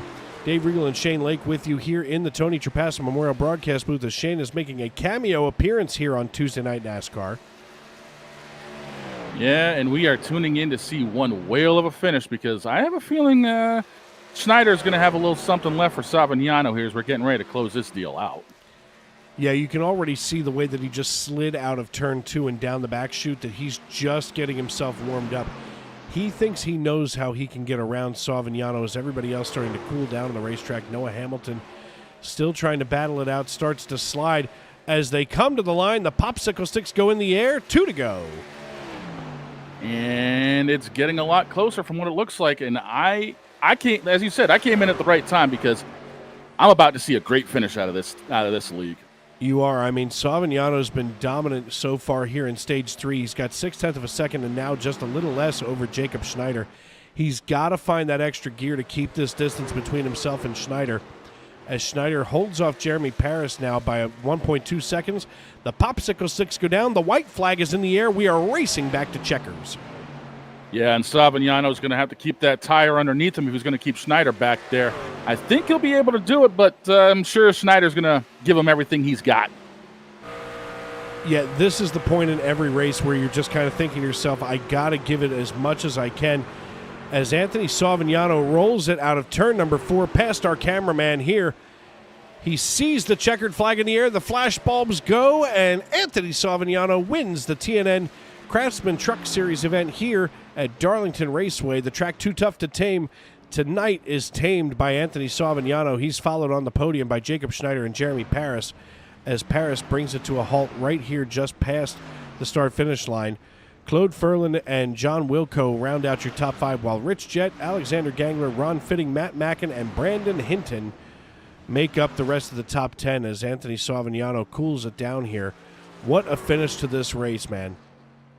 Yeah, Savignano, once he got around on that restart, he was gone. And Savignano, he had to have had a lot of extra tire left to hold off Schneider and Paris because that truck was dialed in from that final restart on. It was amazing to see him dominate this third segment the way he did. And I don't see Schneider in the Discord chat, so hopefully he makes an appearance here. So right now, that's going to open the door for Anthony Savignano here, driver of the number 50 Gatorade machine. You were hoping for a post-race interview, and here it is, my man. Congratulations on the win. Thank you, Dave. It just feels so good after last night, man. That was just such a pain in the ass of a race, and I'm glad I was able to come out here tonight and dominate in a good-looking scheme. Yeah, you got it done tonight in fine fashion. I mean, you held off Jacob Schneider and Jeremy Paris, and don't get me wrong, you benefited from the fact that they wound up back there fighting like kids in the backseat of the station wagon, which gave you all the room that you needed to move on forward as you celebrate here on the start-finish line. Take us through this race. You climbed up 19 positions out of 20th to get through here. It looked like rush hour on the blue route for those of us here in Philly.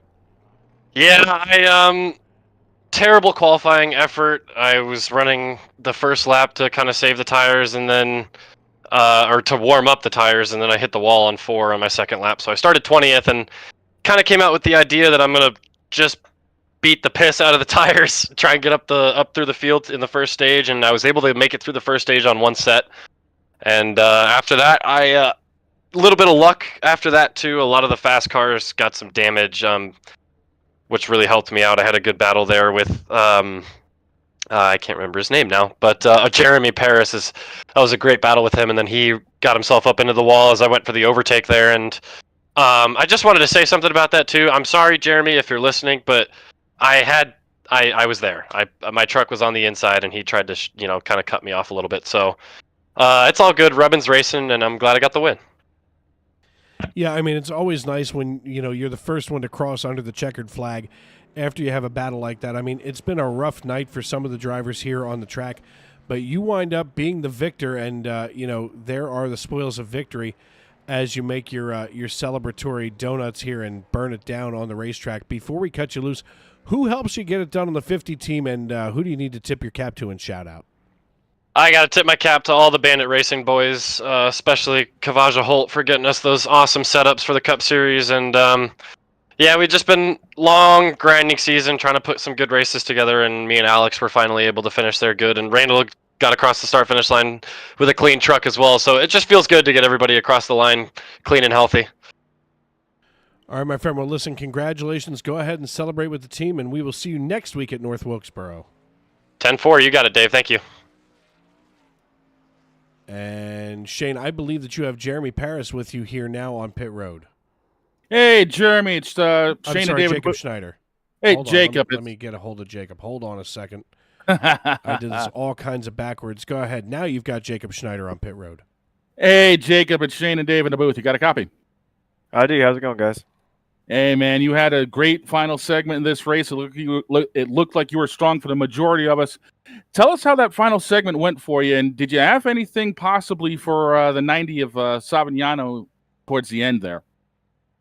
Yeah, I definitely did. Long run more than short run, and I was getting ready to set up a pass, and that last yellow came out, and somebody stayed out, somebody took 2, and that really held me up bad.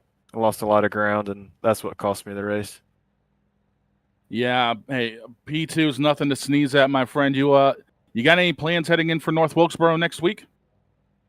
Just kind of the same as usual. Just keep it out front. I definitely learned my lesson about. I tried to take tires halfway through the first stage and got buried in traffic, and I spent the whole rest of the race digging myself out of that. So I think I learned my lesson there. Try to keep track position next week would be key. Yeah, for sure. Before we cut you loose, is there anybody you want to tip the helmet to and say thanks? Yeah, I got to thank everyone at Ryko. Tommy Gossett coached me up. I didn't do any laps in the truck last week, so he gave me a few pointers, and it worked out. I got pole, and I think I had the dominant truck, especially long run. I made some bonehead decisions and mistakes, and cost us the win. Man, everyone makes those. Trust me. As a fellow driver, I know exactly how that goes. But you know what? Like I said, you got P2. Celebrate that, and we'll see you next week at North Wilkesboro. See you guys. Thank you. Thank you for that, Shane. As we go ahead and move on to last, but certainly not least on our podium, Jeremy Paris, driver of the 05 City Chevrolet Silverado. Hey, Jeremy, it's Dave up in the booth. You got me? Yes, sir, Dave. How are you? I'm good, man. Listen, you start this race where you finished in third position. I mean, you battled your way all night long through the field, and it was tumultuous behind you. But obviously you managed to, keep it up here and cranked up as high as you possibly could. How do you find yourself here on the third step? We got some pretty bad spoiler damage right there around lap 94 on that restart. And after that, we were down 2 to 3 mile an hour down the straightaway. So I am actually surprised I am on the podium. Well, sometimes when you get those late little crinkle dinkles on the rear of the truck, sometimes it affects you, sometimes it doesn't. But when you have talented drivers around you, especially when you were battling out with some of the coolest drivers on this field, you wind up doing better just because they are better, not only with skill, but also because their trucks are healthier. That's right. That's exactly right. Well, listen, this race was exciting from start to finish. I know I'm out of breath, and in just under 2 hours, you wind up going all this distance. So before we cut you loose, who do you need to thank, and who helps you get it done on the 05? Just and everybody over there. Congratulations on the paint scheme tonight, because it's the first time that you're not driving something blank. Hey, it's throwback week. I had to do something. Right. No, just thanks to everybody at Brittany's Race Racing and the crew chief and the engineer. Engineer came out this week and put a pretty good set, but just wait for North Wilkesboro. All right, my friend. Well, listen, congrats here on the P3 finish. We will see you next week at North Wilkesboro. I can't wait for some short track racing, and I know everybody else is excited too. Yeah, we'll see you, Dave. Thank you. Well, Shane, you picked a good night to slide in here for your first night here in Tuesday Night NASCAR Truck Series action. I know I'm excited when the checkered flag flies. I know these drivers were excited all night long. And what a race we saw, especially the portion that you got to see. Yeah, that third segment, the strategy, the cautions that came out, deflating the timing of everything, it was definitely one to watch. And I love short track racing. I cannot wait to see what these guys do for North Wilkesboro next week. Absolutely. Well, before we get out of here tonight, as I'm just trying to get this cleared out of the, well, that is terribly wrong here. I don't understand why that's stuck on the screen. Apparently, we're at round 4 at Bristol. Sorry about that, folks. It's definitely supposed to be here at Darlington. Everything else says Darlington except for that. Anthony Savignano brings home the checkered flag tonight. He's joined on the podium by Jacob Schneider and Jeremy Paris. Claude Ferlin finishes in 4th, while John Wilco rounds out your top 5. Rich Jett and Alexander Gangler come home 6th and 7th after Gangler defended his position all night long in one of his best finishes of the year, while Ron Fitting and Matt Mackin finish 8th and 9th. Brandon Hinton comes home in 10th position, rounding out the top 10, while Richard Pruitt and Noah Hamilton come home in 11th and 12th. Chris Custer and Mitchell Davies come home 13 and 14, while 15th goes to Chris Clawn, our chief cook and bottle washer here in the SNN family of racing series. Daniel Moynihan finishes in 16th, while the faster pastor Stoney Benfield brings home 17th position. Aaron Mack gets the 31 truck home in 18th position, while P19 goes to Mitchell Smith. 20th, and rounding out the top 20 is Tane Hodison in the number 93 Menards Ford F-150, with Randall Watkins, my brother from another mother, down in the 305 in Miami, Florida, comes home in 21st. 22nd goes to Jamie Beasley with Brandon Minto in 23rd. 24th goes to John Crow with Bobby Blazer from York, PA, finishing in 25th. Ben Garrity comes home. Ben Garrity, every time I say it, I feel like I'm talking about a rabbi from the Bronx. Ben Garrity finishes in 26th, while Ethan Ball finishes 27th. Nick Hansen comes home in 28th, while 29th goes to Ethan Eckert. Tyler Sexton, Bennett Allen, and Mason Hoffner round out the rest of the field as Hoffner finishes 32nd after just 22 laps here on the track tonight. So, Shane, thank you for sliding in when you did. I appreciate you hanging out with me. Man, what a finish. Hey, like I said, Darlington always provides a great finish, no matter if it's the real world, like we saw this Sunday, or the sim world, like what we saw here tonight. North Wilkesboro, where I'm expecting to see a lot more of the same, and I can't wait to see the coverage.